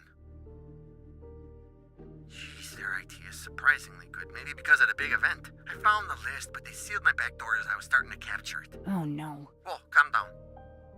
I got one name. Female. The name I got before they kicked me off the server was Stacy Johnson. Do you feel like a Stacy Johnson? The question is, how is she going to feel about helping me? That's one you'll have to figure out for yourself. I gotta go back to weaving my magic on the web. Okay. Now watch. Stacy Johnson. Name. Actress starred in the movie Love and Despair. Sponsor of several associations helping sick children. Arrested for attacking a paparazzi. Nice.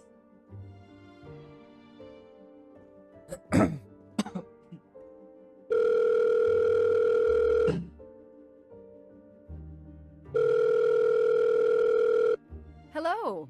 Is this Stacy Johnson? Who's asking? I'm a police My name detective. is Joanna Locke. I'm a police detective. And I'm just an actress. Now what did I do wrong? Nothing. I need your help. I need to take your place in the Orient Express. Is this a joke? No way. And talk about the Armstrong Remember case. the Armstrong kidnapping? Of course I do. That poor little girl. I'm a police officer. I have a new lead that may help me find her killer. Wait, didn't they prove it was the nanny?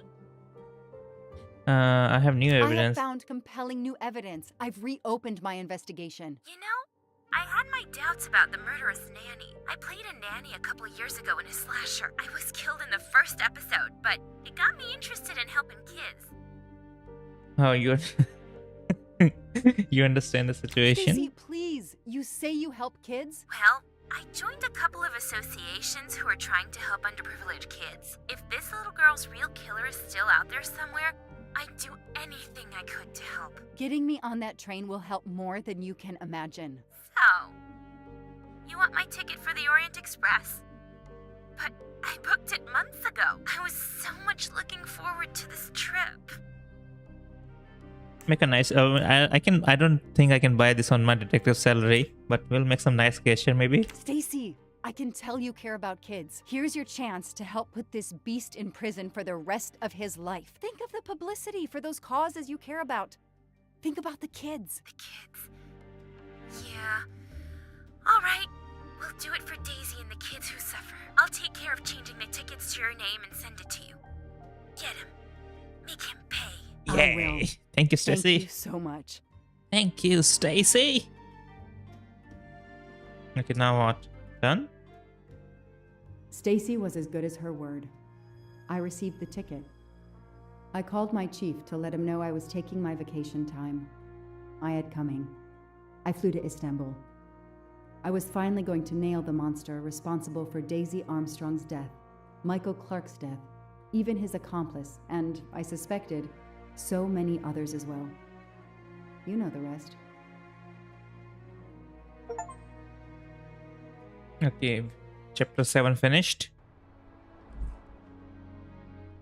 Okay, give me like, I will be back in 2 minutes.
All right, let's do this then. I think we are finally here. So on the train that we know, there are multiple people of interest. So as we know, this who was the guy who died? I don't think we have him here. So this was the Michael Clark, his other alias that we just found out, the reporter alias, and then he turned his name to Ratchet and he died. After that, then when he boarded on the train, this guy McQueen and this guy where's the masterman? Yeah, McQueen and Mastermind. So this guy was Ratchet's secretary, but McQueen is also the district attorney's. I don't know. He's related to him somehow, and this Mastermind was his valet. Okay. Other than that, we also have these people and this person of interest. So this girl, Helena Andreani, she is Daisy's godmother apparently. So we have another connection here. And this Natalia Drogomirov and Helena Andreani, they are connected somehow. So there are also familial relations between Daisy, the mother Daisy's, the John Armstrong family, and these people. So we have two definite connection. And then this guy, Antonio Forsarelli, he's the driver of John Armstrong. The guy who was, the Daisy's, the family's driver, apparently. So he's also on the train. So we have too many coincidences here. Okay.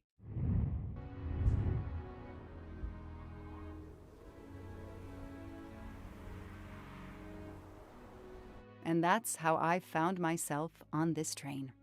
On Ratchet's trail. The rest, you know. My identity is easily checked with the Berkshire Police. Thank you for your detailed account, Mademoiselle Locke. In addition to giving us crucial details of the investigation, you have made it clear that there are many who might wish to see Ratchet dead. That's true. So she seems innocent to me, I think. I know you are innocent. Your forthright testimony and your movements, or lack of them, last night eliminate you from our list of suspects. I agree, without a doubt.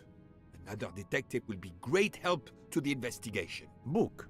Although my friend certainly does not need any help. You are too kind. Thank you for believing me. I'd like to help in any way I can. Do not worry, Mademoiselle Locke. Already I see things more clearly. It's obvious whoever drugged you was trying to derail your investigation. You mean the person who did this to me is Ratchet's killer? Both Monsieur Michel and Fraulein Schmidt had the means and opportunity to drug you. While you get your strength back, I intend to interview them. Excellent idea, my friend. All this excitement has whetted my appetite. I'm sure Mademoiselle Locke won't say no to a good, invigorating meal. What? No. I want to hear what the conductor and Fräulein Schmidt have to say for themselves. It is my duty to ensure the well-being of the passengers. If Dr. Constantine has no objection, I will escort you to the restaurant car. On the contrary, some food will do her the greatest good. Well, I'm still a little shaky. Mr. Poirot, will you please keep me informed about what you learn? You may be certain of it. No.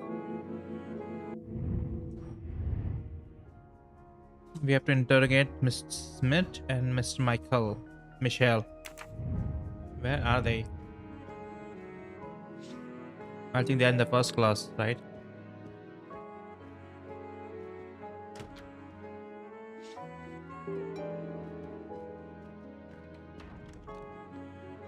And this is my room.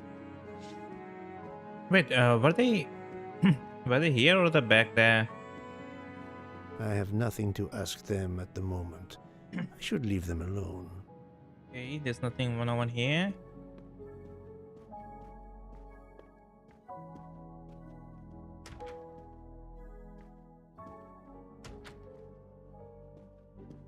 Oh, this is the girl that we want to ask them, right? Good evening, Fräulein Schmidt. May I disturb you for a moment? You asked so politely, mein Herr, but I do not think I have a choice.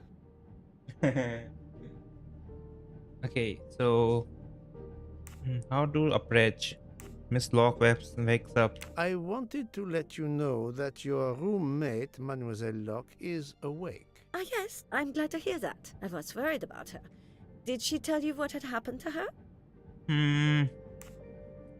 So you drug her, I think. Or should I accuse her outright? Unfortunately, she doesn't remember much, but we found a residue of a sleeping pill in her cup of tea. Since you two were alone together in your room when she drank it, who else but you could have drugged her? Must I point out, I do not make the tea on this train? You should question the conductor or the kitchen staff. Mademoiselle Locke could have died. Whoever drugged her must not feel any empathy for their fellow human beings, given the dose that Mademoiselle Locke ingested. She was close to death. Oh my God. Yeah. What did I do? I didn't want to hurt her. Just have her sleep for a few hours while we had time. We? Time for what? Murder? Time for what, Madame Schmidt? You think I feel nothing? Nothing? That poor little girl. Indeed, that poor little girl. Fräulein Schmidt is somehow connected to the Armstrong case. What could be the link? Okay.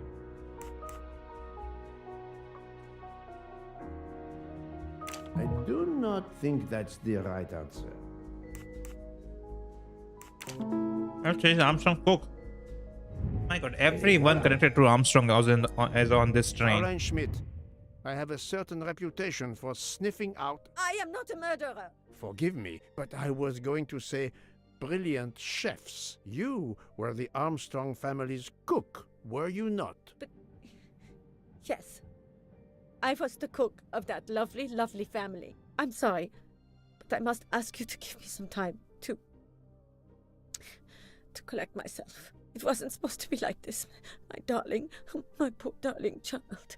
I will give you that time, Fräulein.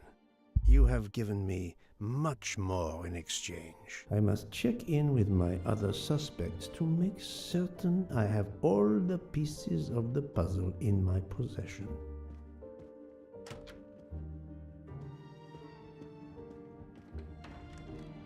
Can I get you something, Monsieur Poirot?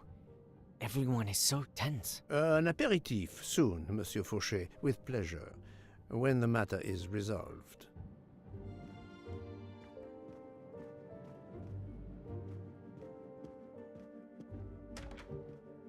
Where is Mr. Mike Michel?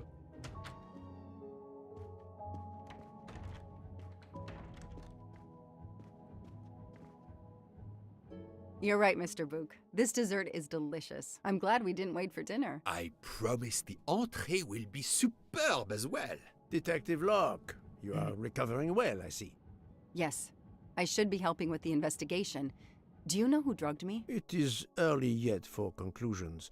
When I return, then we shall see. Do not worry, Poirot. She is in good hands. Hotaru, Freya, and yours truly are looking after her.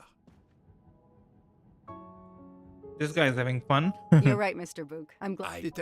Yeah. Do not Hotaru. Okay, where's Mr. Michel?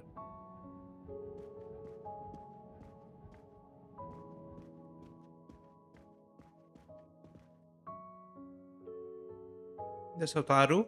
That's the Hotaru, the chef. I don't. Is it the storage?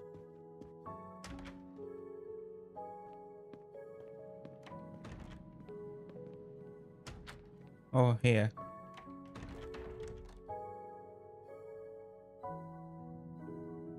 Good evening, Michel. Am I bothering you? You seem stressed. With everything that's going on, I What's must the noise, admit, man? it's difficult to be relaxed. Of course, I understand. Especially since we know that Detective Locke's tea was drugged before it was served to her. Detective? Come now, Michel. Surely you would have taken the opportunity to search her things and found her badge. Luckily, she woke up and was finally able to tell us her story. Hotaru boiled the water, Jean made the tea. I just brought it. Sir, it could have been any of this staff. Your defense is to accuse others?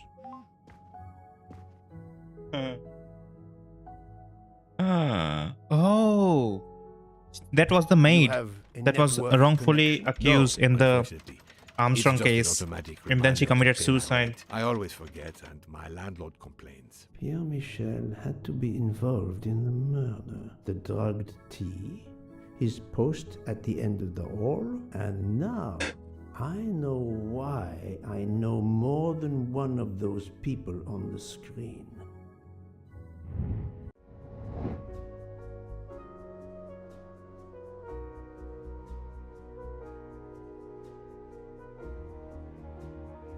Oh, another. I think this person is also on the train. Was it the card? Sorry. What do you mean? What was the card?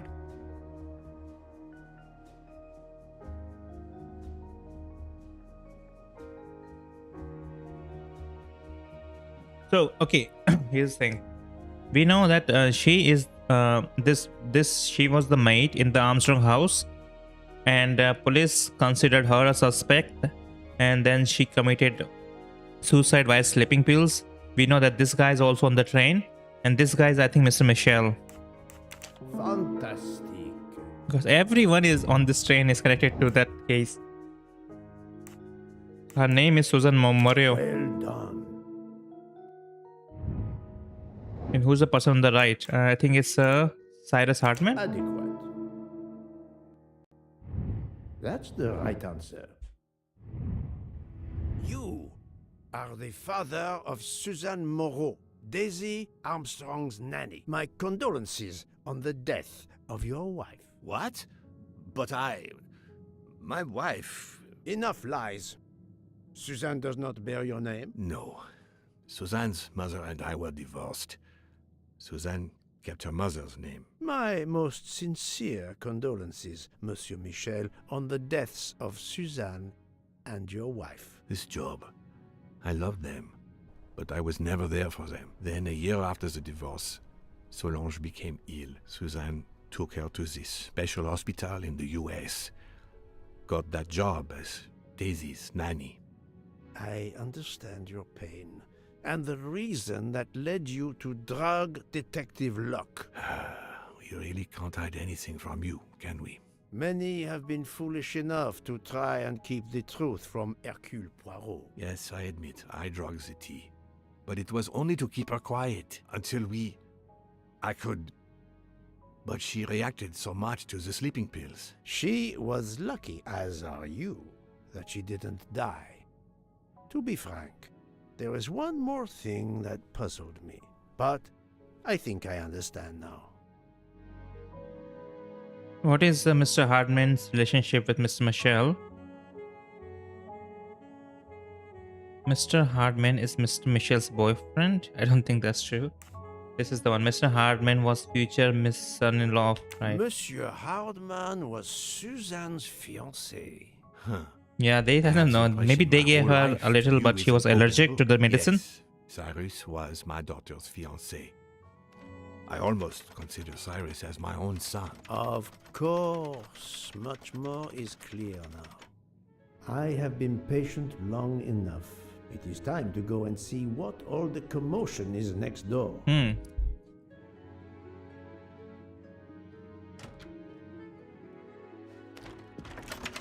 Oh, this is the other guy.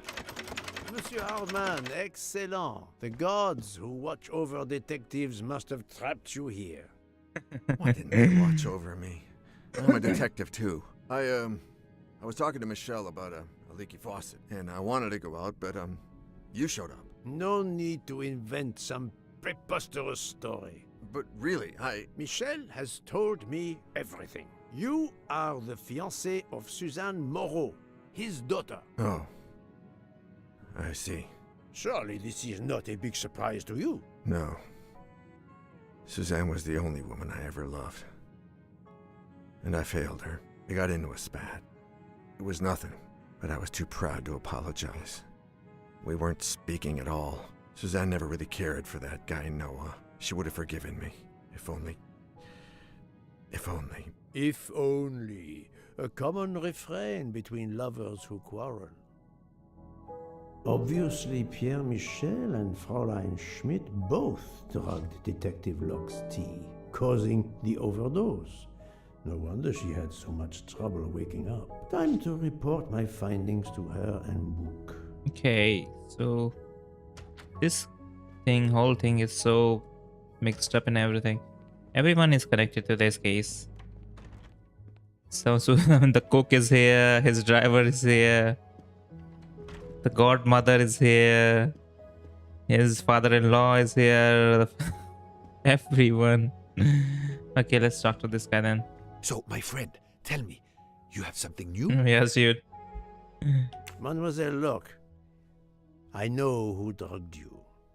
Fräulein Schmidt and our conductor Pierre Michel both admitted putting sleeping pills into your tea. This explains your overdose.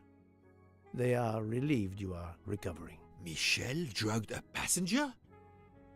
On behalf of the company, I offer my apologies to you, Mademoiselle Locke. Michel will answer for this outrage. Both of them?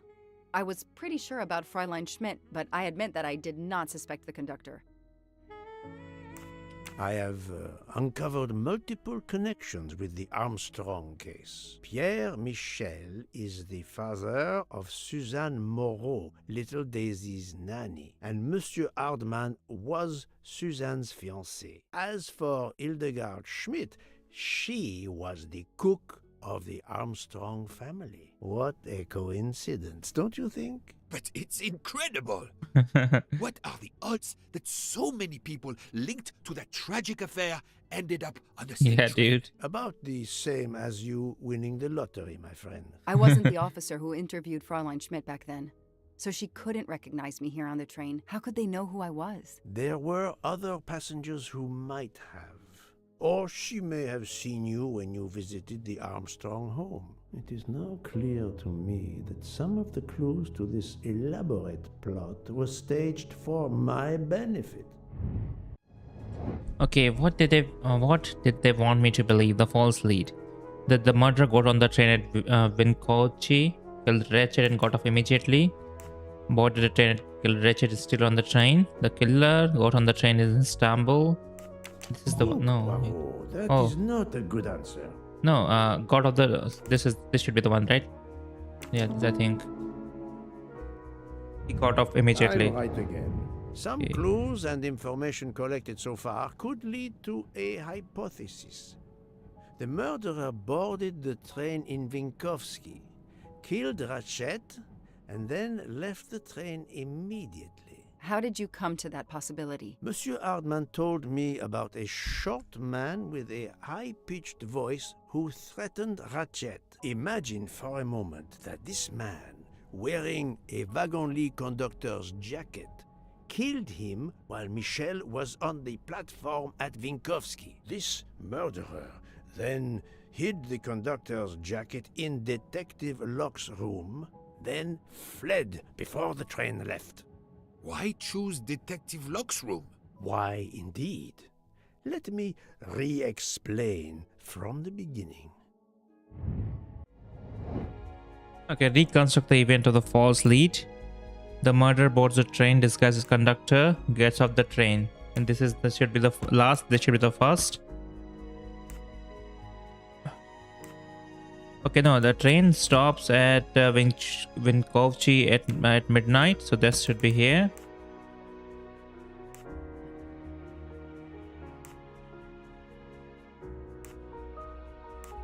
The murderer kills this guy.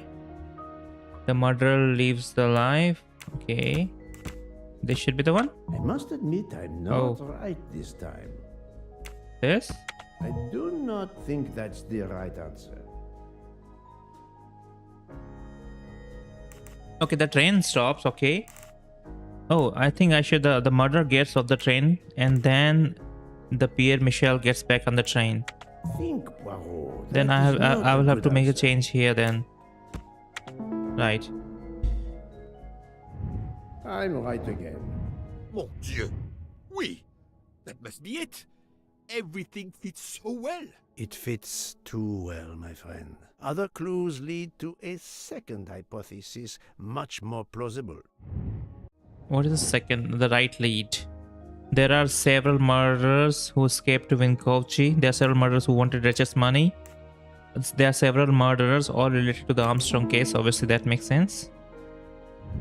That's the right answer. So, we have multiple murderers, all related to the Armstrong case. The murderer from Vinkovci was a fabrication to turn suspicion away from those on the train. They expected the investigation to be led by some small-town official who could easily be misled.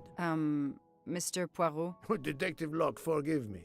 You are an obvious exception. You tracked Ratchet with the tenacity of a bloodhound. Unfortunately for the killers, they not only had you to deal with, but now they had, and I say this with all modesty, the world's greatest detective, Hercule Poirot, dropped Modesty. into the midst of their meticulous planning. Multiple murderers?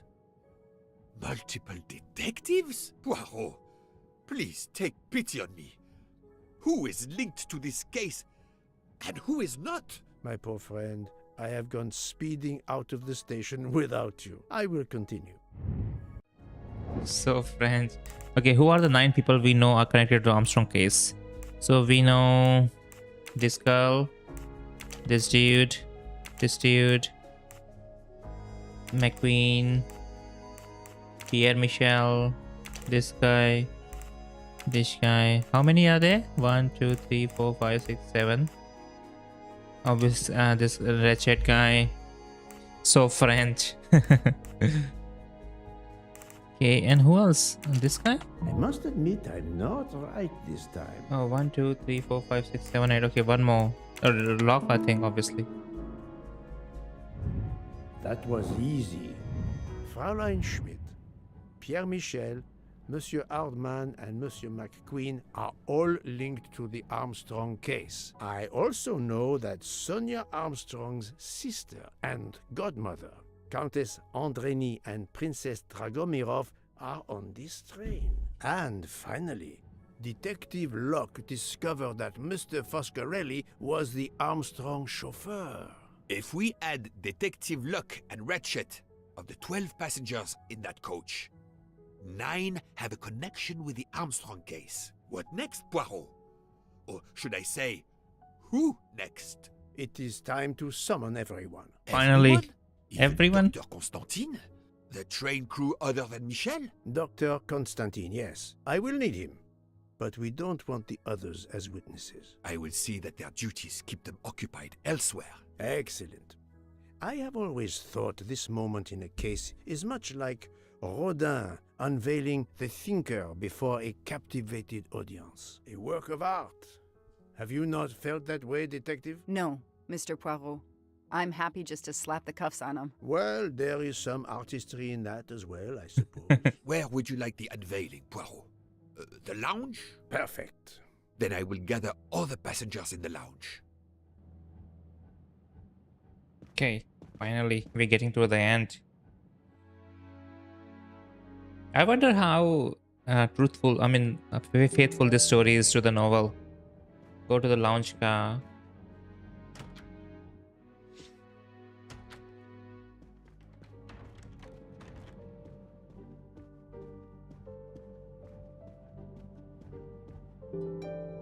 Okay. Everyone is here.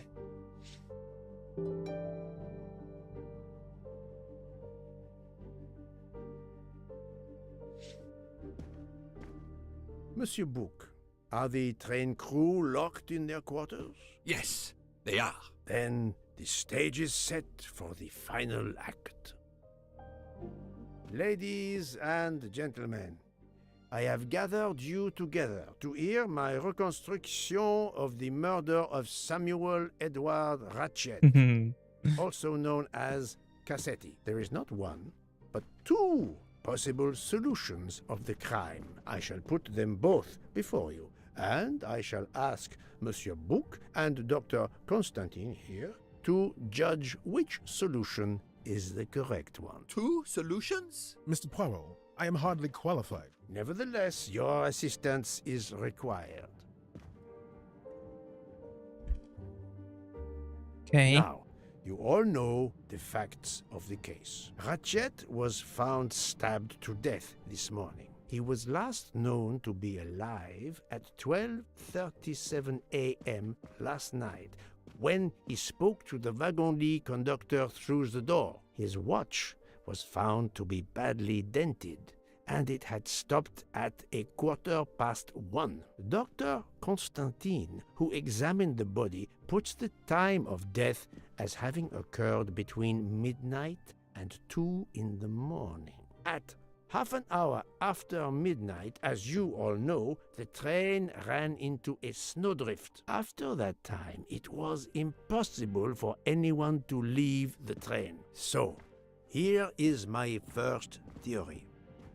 The enemy, as Ratchet expected, joined the train at Vinkovsky by the door left open by Captain Arbuthnot and Monsieur McQueen, who had just descended to the platform. He was equipped with a Wagon-Lit jacket, which he wore over his ordinary clothes, and a pass key which enabled him to gain access to Ratchet's compartment in spite of the doors being locked. Ratchet was under the influence of a sleeping draught. This man stabbed him with great ferocity, 12 wounds in all. He left the compartment through the communicating door to Madame Hubbard's compartment. Yes, that's so. Scared me half out of my wits. The murderer thrust the dagger he had used into Mrs. Hubbard's handbag in passing. Without knowing it, he lost a button of his uniform. Then he slipped out of the compartment and along the corridor. He put the uniform jacket into Detective Locke's suitcase to cast suspicion on her. And a few minutes later, dressed in his ordinary clothes, he left the train just before it started off again, using the same means for egress, the door near the dining car. That's the false lead, I think, right?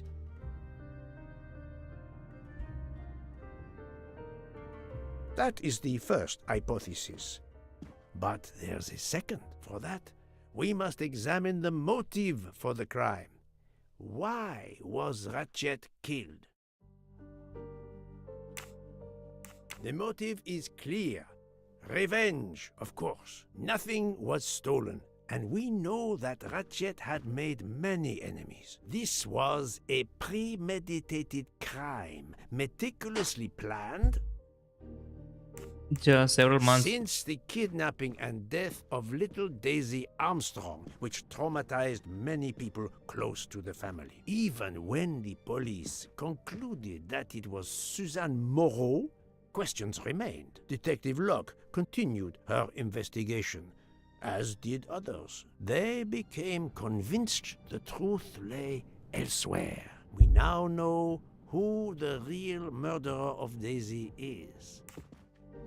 Who's Daisy's murderer? Ratchet? It is clear now that Daisy's killer was Ratchet, also known as Cassetti and Michael Clark and how many other names. But of course, many of you have known this for a long time. It is obvious. What happens if you choose the wrong 12 option? You won't stab guess the wounds killer? are not I a think random game number. forces us to Dr. choose the right Constantine's options. Analysis revealed that some stab wounds appeared to have been caused by a right-handed attacker. Others indicated the knife wielder was left-handed. Some wounds were deep, more than one fatal. Yet others were not much more than mere scratches. What can explain these discrepancies? This leads us to an obvious conclusion. They are symbolic. What do 12 stabs symbolize Daisy's age? Okay, so if I choose this one, obviously this is the wrong one, then the game will refuse to take this as answer. 12 stabs. Wait, oh wait, what? The same number Is as this a trial is that jury the in the United is that the right States. answer then? Not Oh, just is this? a I jury suppose of that was the right 12 answer members then. condemning him to death. Or maybe, but 12 or maybe executioners both as were well. right answers. This self-appointed jury had meticulously They were planned 12. for everything except Snow. snow. The avalanche that stopped us, as well as the presence of not one but two detectives on the train. They had to improvise, to hastily add clues and false leads. The conductor's The jacket. conductor's jacket, found in Detective Locke's suitcase, was put there only to cast suspicion upon her.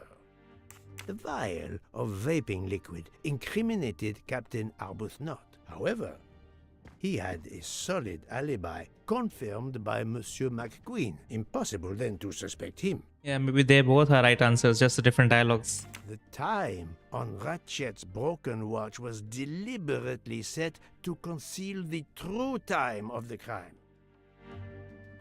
This woman in a red kimono does not exist. I don't know which of the passengers it was. It does not really matter. It was just a performance, a charade to introduce another possible culprit to muddy the waters. All these false leads were intended for me. But I am Poirot. I understood the truth. We have a train full of suspects. It's time to identify who the real culprits are. Let's start with Detective Locke. I mean, if I choose yes.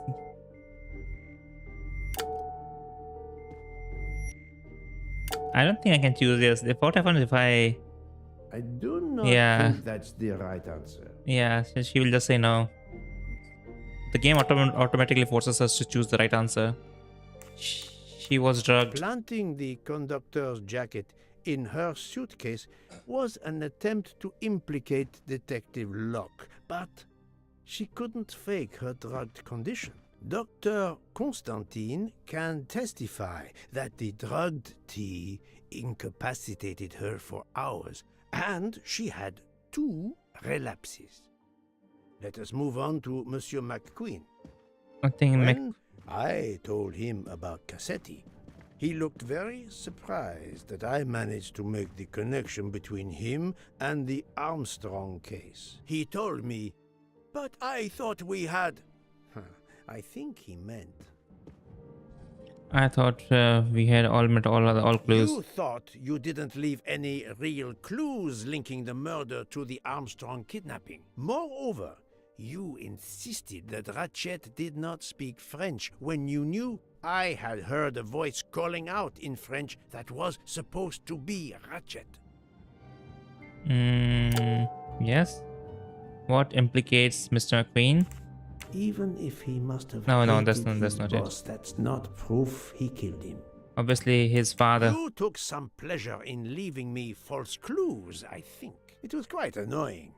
But you told me yourself that your father was the district attorney who handled the Armstrong case. The case haunted my father. At first, he believed Suzanne Moreau had helped her boyfriend, Noah, to kidnap Daisy, even though there were questions that went unanswered, and a young policewoman refused to let it go, continuing to find discrepancies, but never enough to reopen the official investigation. That policewoman sits there.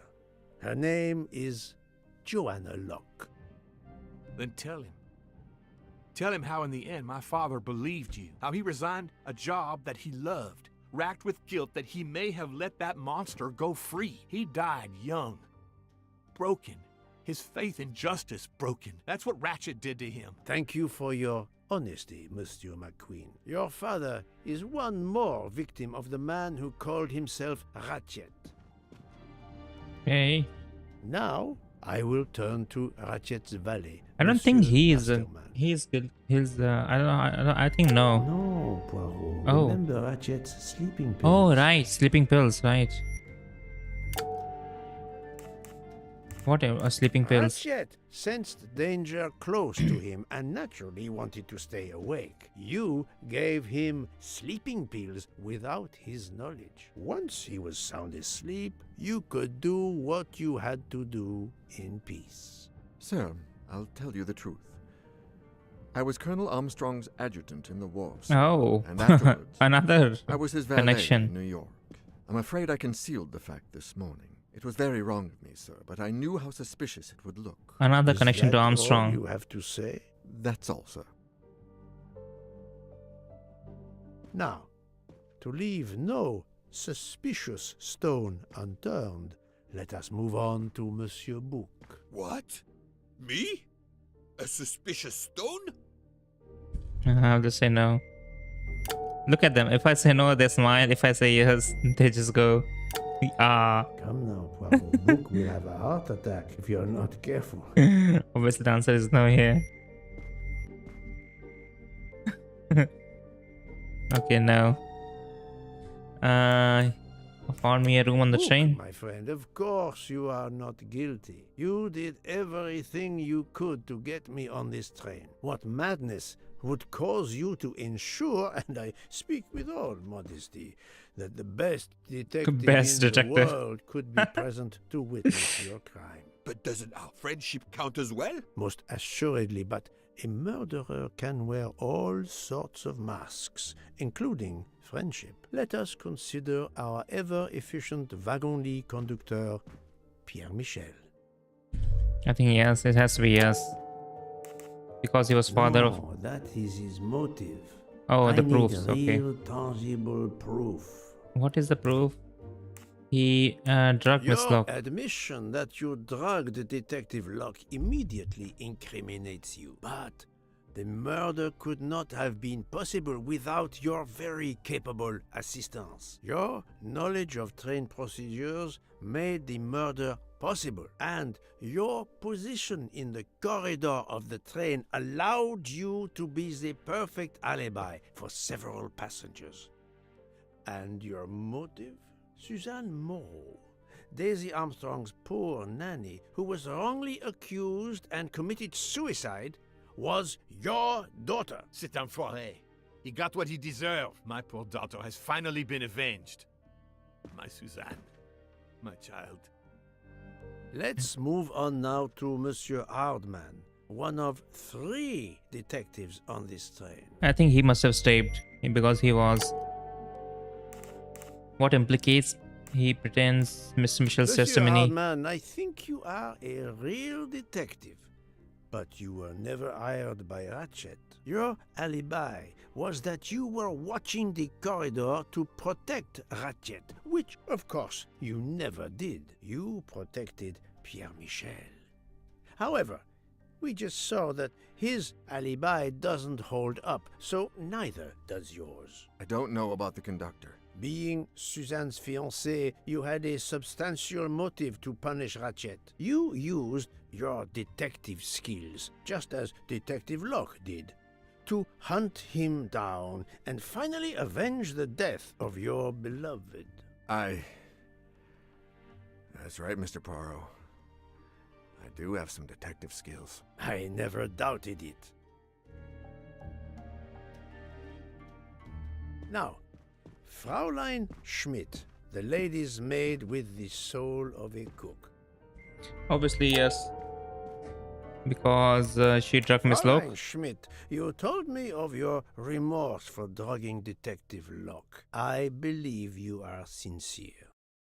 However, as the cook of the Armstrong family, you experienced the drama from within. The death of Daisy, then Sonia Armstrong, who died in childbirth, and finally, Suzanne and John Armstrong. So much misfortune in that poor family. The death of this criminal is only justice. Hey. Let us move on to Countess Andreni. I was impressed by the earnestness of her husband when he swore to me solemnly on his honor that his wife never left her compartment that night. Should I believe it? Yes. Even if it seems logical, it's more complicated than that. I believe Countess Andreni. Okay, then no, I suppose. What clears? Too weak to step, I think. Andreni is young and fit. I mean, she has vertigo. Physically quite capable of stabbing Ratchet. The The problem must be somewhere else. Morally? Sister. On the contrary, this Uh-oh. fact gives her a motive for murder. Okay, morally incapable of stabbing. Countess Andreni, being Sonia Armstrong's sister, you had every reason in the world to want to avenge her. But you were incapable of stabbing someone, even after what he had done to you and your family. The night of the crime, you simply took a sleeping pill. I appreciate the irony that nearby, Detective Locke was also in a drugged sleep. When you awoke, you thought the nightmare was over. Rudolph? Hush, my love. Hush. Excellent transition. I was coming to you, Count Andreni. I think yes. He didn't like his face. He replaced Miss Andre. Okay, this makes sense. He replaced Mrs. Andrini. 12 people, a jury. This was very important to all of you. If Countess Andreni did not stab Ratchet, someone had to take her place. And you, Count, the beloved husband. I've seen how fiercely you love and protect your wife. Enough! I would do anything for Helena. Anything. Even that. Yes, even that. Let's move on to Monsieur Foscarelli. He's the cook. I think yes.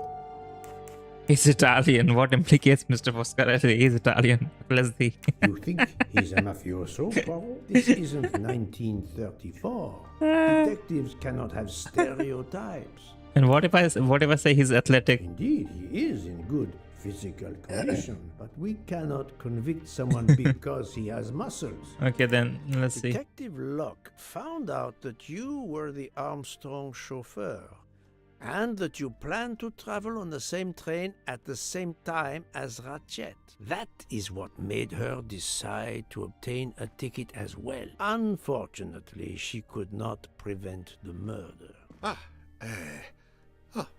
Have you lost your tongue, Mr. Foscarelli? Oh, Daisy.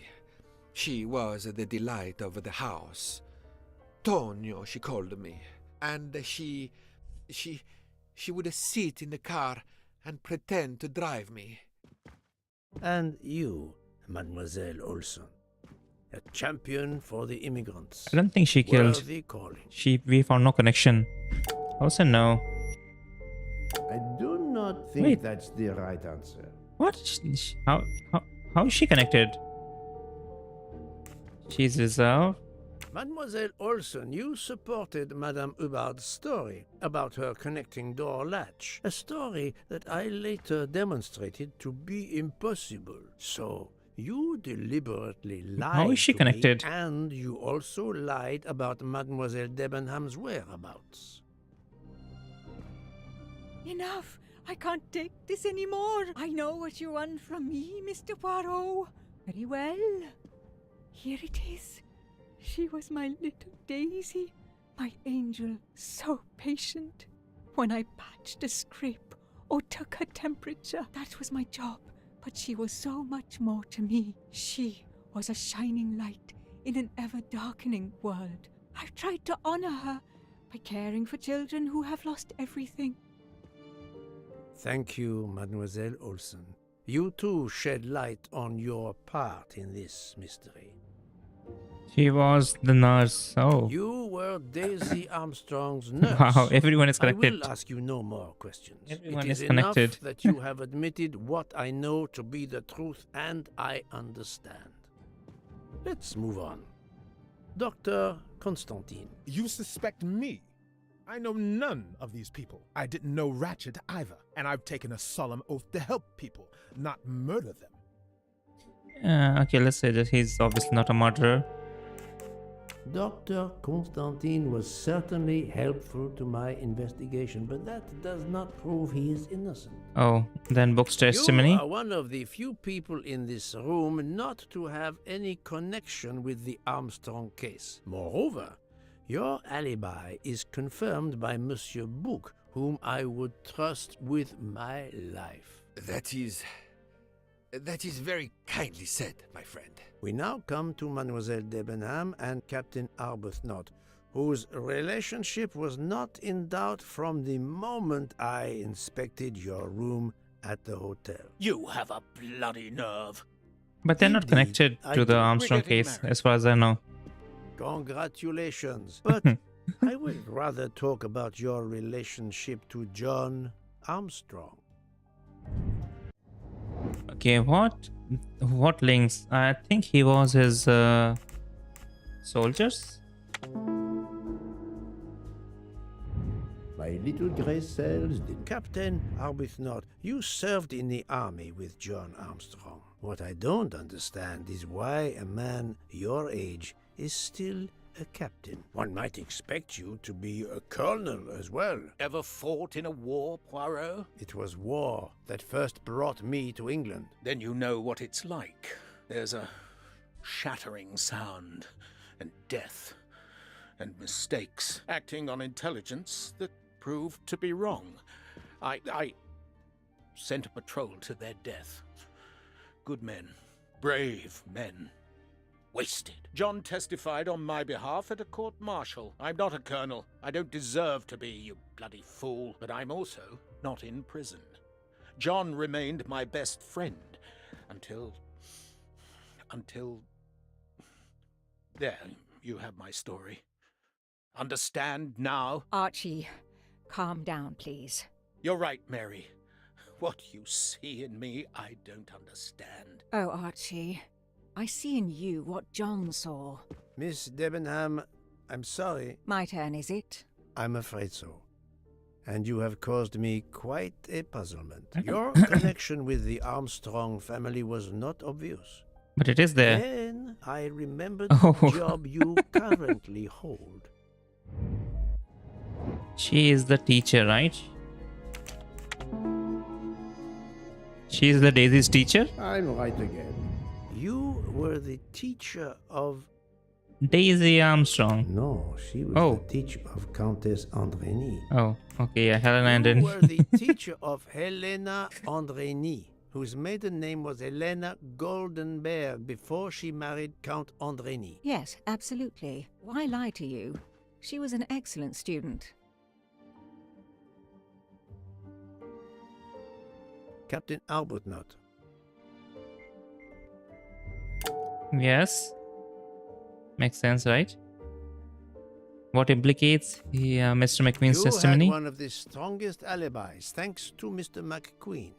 But his testimony melted like a snowflake. There went your alibi. Poof! Unless you have another one. As for you, Mademoiselle Debenham, I'll say no. I do not Oh, think he that's also the right answer. Okay, I suppose this is yes. Mademoiselle Olsen was the only one who could confirm your alibi. I think you know where you stand. Very good, Mr. Poirot. Are you satisfied? I will be soon. Now I must turn to Sonia Armstrong's godmother, Princess Dragomirov. I think she's too weak though. But it's possible? She's left-handed. Princess Dragomirov, you weren't on my list of suspects at the start, given your social position. I left my social position in a cold country. Do you object to being addressed as Princess? I deny people the opportunity. It makes a good story to tell their friends. It also guarantees a good table in the best restaurants. Princess, there is also, forgive me, your extreme physical fragility. It does not stop me when I must be strong. Indeed. Of more importance, though, is the fact that you're the only left-handed person on the train. And the single blow to Ratchet from a left-handed person was very, forgive me, weak.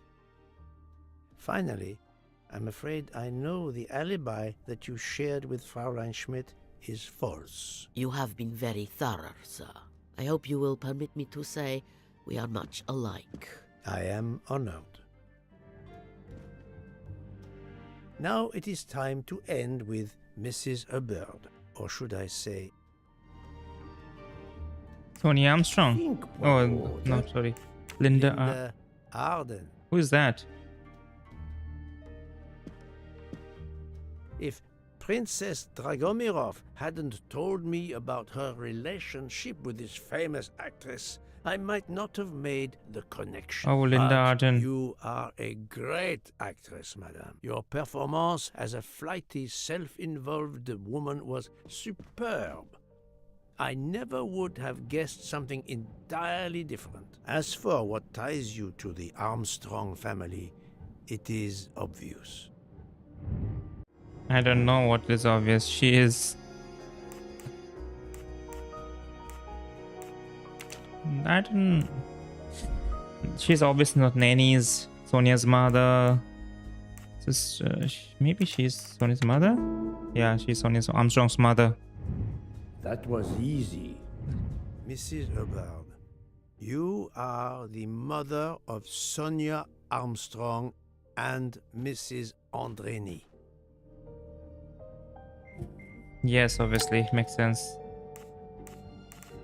The fact that Madame Hubbard is actually Linda Arden, Sonia's mother, and a gifted actress of stage and screen, a woman who could teach her fellow conspirators how to play their roles, makes her one of the best placed to organize the murder, no, the execution of Ratchet.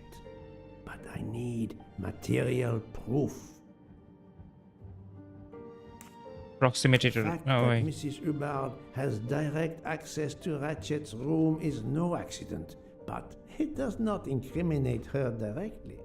Okay, then toilet Madame bag. Hubbard, you really are a remarkable actress. You put so much effort into your character and into staging the murder. I saw it as a perfect mosaic, each person playing his or her allotted part, so carefully arranged that if suspicion should fall on any one person, the evidence of one or more of the others would clear the accused person and confuse the issue. Everything was meticulously planned.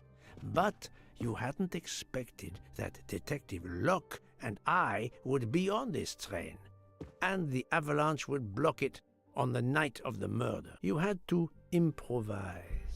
But again, improvisation would be another of your skills as an actress. So you came up with the story that the latch on the door that communicated with Ratchet's compartment was hidden by the handbag. I always fancied myself in comedy parts. That slip about the sponge bag was silly. Shows you should always rehearse properly. You know all about it, Mr. Poirot.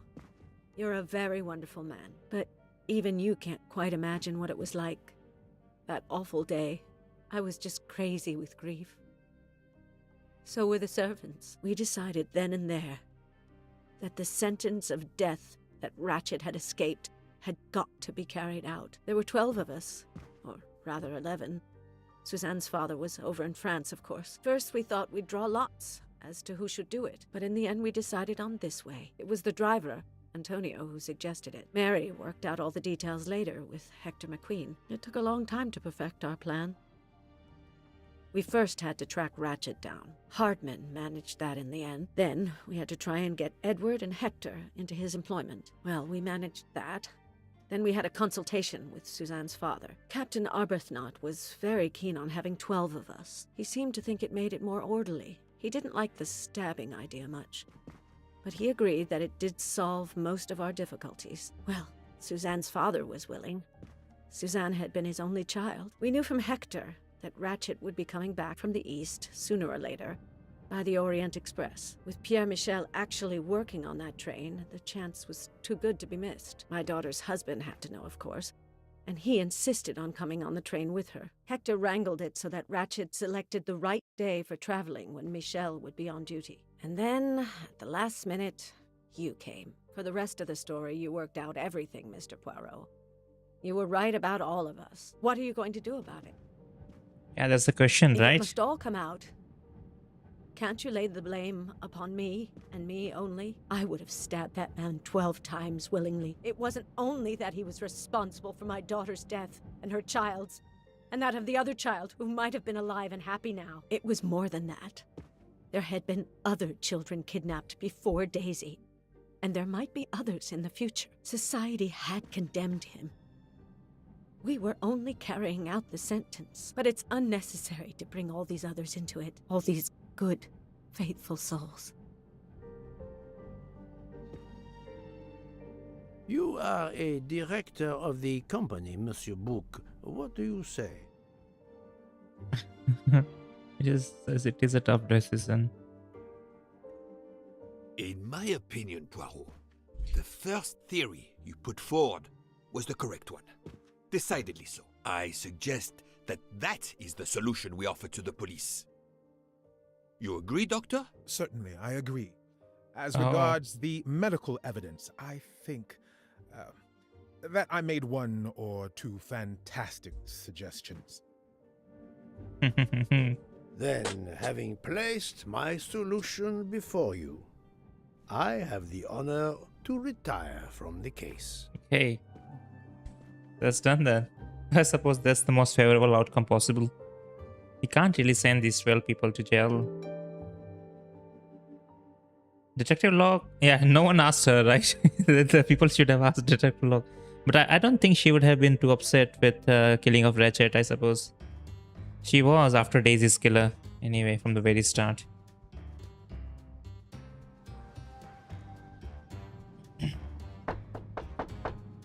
What is this? Finally, he gets to sleep. He's been awake for a long I'm long sorry time. to wake you up in the middle of the night, Poirot, but it couldn't wait. There was a detail that bothered me in my preliminary autopsy of Ratchet's body. I It went was back a dream. to examine the body and I discovered a wound covered by another. The What? blow I hadn't seen was delivered by a thinner, sharper blade. So there were not 12, but Oh. 13 stab wounds. 12 stabs for 12 jurors. It doesn't work with 13 wounds. The symmetry is destroyed. It can't be one of the culprits who stabbed him twice? Doctor, a different knife was used. There is only one explanation. Somehow, some way, there is a 13th murderer on this train. We must tell Book. The case is not solved. Wait, what? Is there more to it?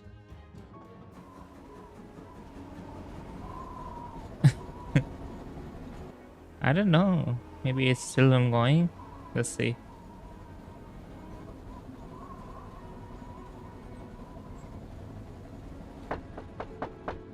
Please come in. Ah, Book.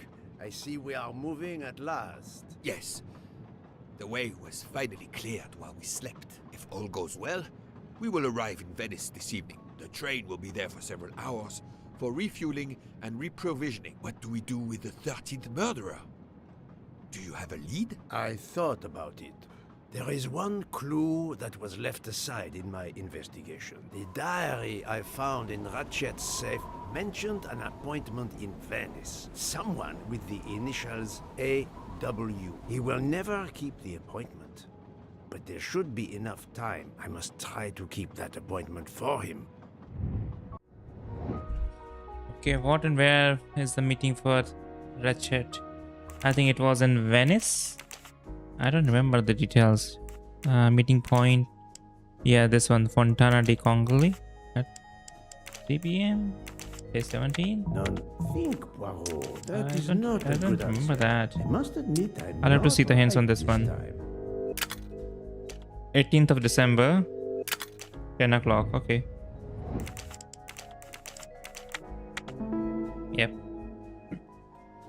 Now, who was I'll this person write then? again. That happens too. Talk to. Wait, what do I have to do here? Find your Hastings.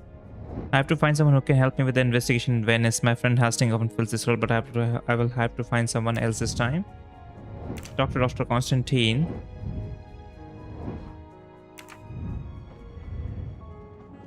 Okay, where do I talk to these people I then? don't have time for small talk. I think we should let Ratchet rest in peace. I don't have time for small talk. Where's Dr. Constantine? Is he on the... Wait, is he back there? Let me just see. Still his game is still ongoing. Apparently. Who can be the 13th murderer? Maybe it's us. Maybe we also have a connection to Daisy Armstrong that we don't know about. And we just did it subconsciously. How would it look to the police if I asked a suspect? I don't have. Okay, Where's Dr. Constantine? Why? There's no one here. How would it? I don't have. How? Okay. Is he here? Okay, so I think maybe he's up front.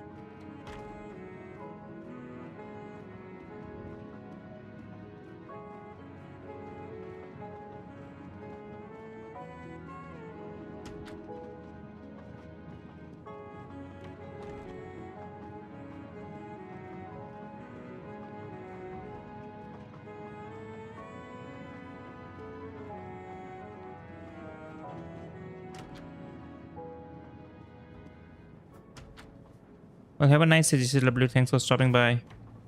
Here's Dr. Constantine. Doctor, a moment. Have you made arrangements for Ratchet's body? Yes, it will be collected by the Italian authorities when we reach Venice. The autopsy will be performed there. However, there is something odd. Oh? Since the train is French, jurisdiction must be shared. When I told them you were already on the scene, they have both agreed to support your investigation until we reach Paris. Ratchet's compartment will be sealed until we arrive there. All of those who conspired to kill Ratchet are to be confined to the train until then as well. So, thanks to you, I am the rope in a tug-of-war between two countries. Oh, but I thought you would want to be in charge. And isn't it odd we continue on our journey with a trainload of people that police consider potential murderers? Calm yourself, Doctor. It is not the first time I find myself in the middle. And to be honest, I welcome the chance to see this case through. It is fast becoming one of the most challenging of my career. Hey. Everything okay? Oh, my dear book. How does our journey progress? We are well on our way to Venice. All of our passengers are locked in their rooms by order of the authorities. I watch them when they want to stretch their legs, like the captain there behind you. I see that you have the situation well in hand. Come with me to Venice? Would you be able to accompany me to Venice to follow a lead? I'm honored you asked me, my friend. I would have loved to help you. But I have to manage the situation here. I must make sure no one gets off the train in Venice and that Ratchet's body is I think we will have to ask Locke then.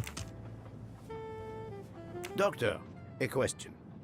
Could you assist my investigation in Venice? I can't. I'm afraid. I'm to accompany Ratchet's body when the Italian police take possession of it. I've been asked, commanded really, to help with the autopsy because of my earlier examination. Okay. I'm not going to ask Obviously. Dumbledore to help me catch himself. Obviously. Okay, so the only possible person that remains is Jean Locke. Mademoiselle Locke, you are clearly an excellent police officer. Could you accompany me to Venice for an investigation into Ratchet's activities? There is much we still need to know. Well, yes, it would be an honor to work with you. And I'm glad you trust me. What do you have in mind? There was a notation in Ratchet's appointment book. He had an appointment. With who?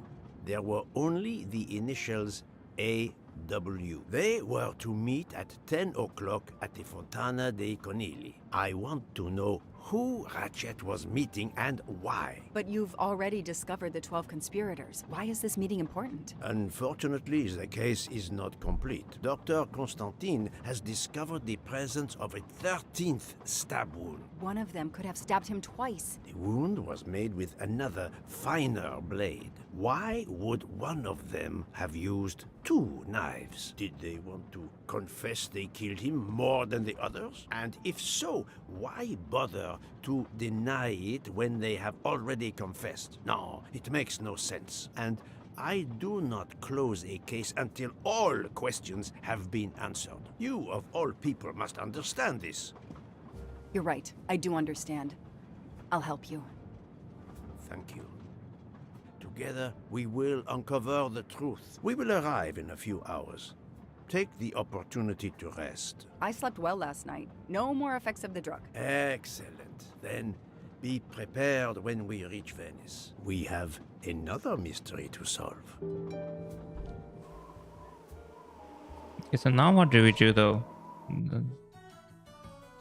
This is the third embarking dock, and no gondoliers available at all. The game is still ongoing. With Carnival, you can't find a gondolier to cross that damn canal. They're all booked. The worst thing is that the fountain is just across this canal. We're almost there.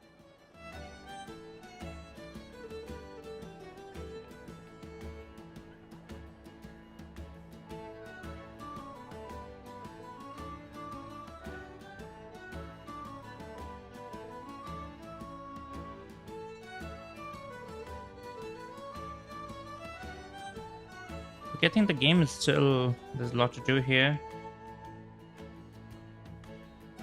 I see a gondolier just over there. Okay, I will... Oh, now I'm Detective Locke apparently. Alright, so I'm just going to save here. Because there's still a lot to do in this game. This is interesting. Okay, we are on chapter 9. Okay, that's it for now. Alright then, people. Thank you very much for watching. The game is interesting, but obviously it's a dialogue heavy game, so it takes a bit time to play this one. But this has been a nice long stream, I think. And even though we played only one game, it has been a nice time, I will say. So yeah, that's all for now. So good morning to you if you're waking up. Good night to you if you're going to sleep. And if your day is underway, then good noon or good evening, depending on the time.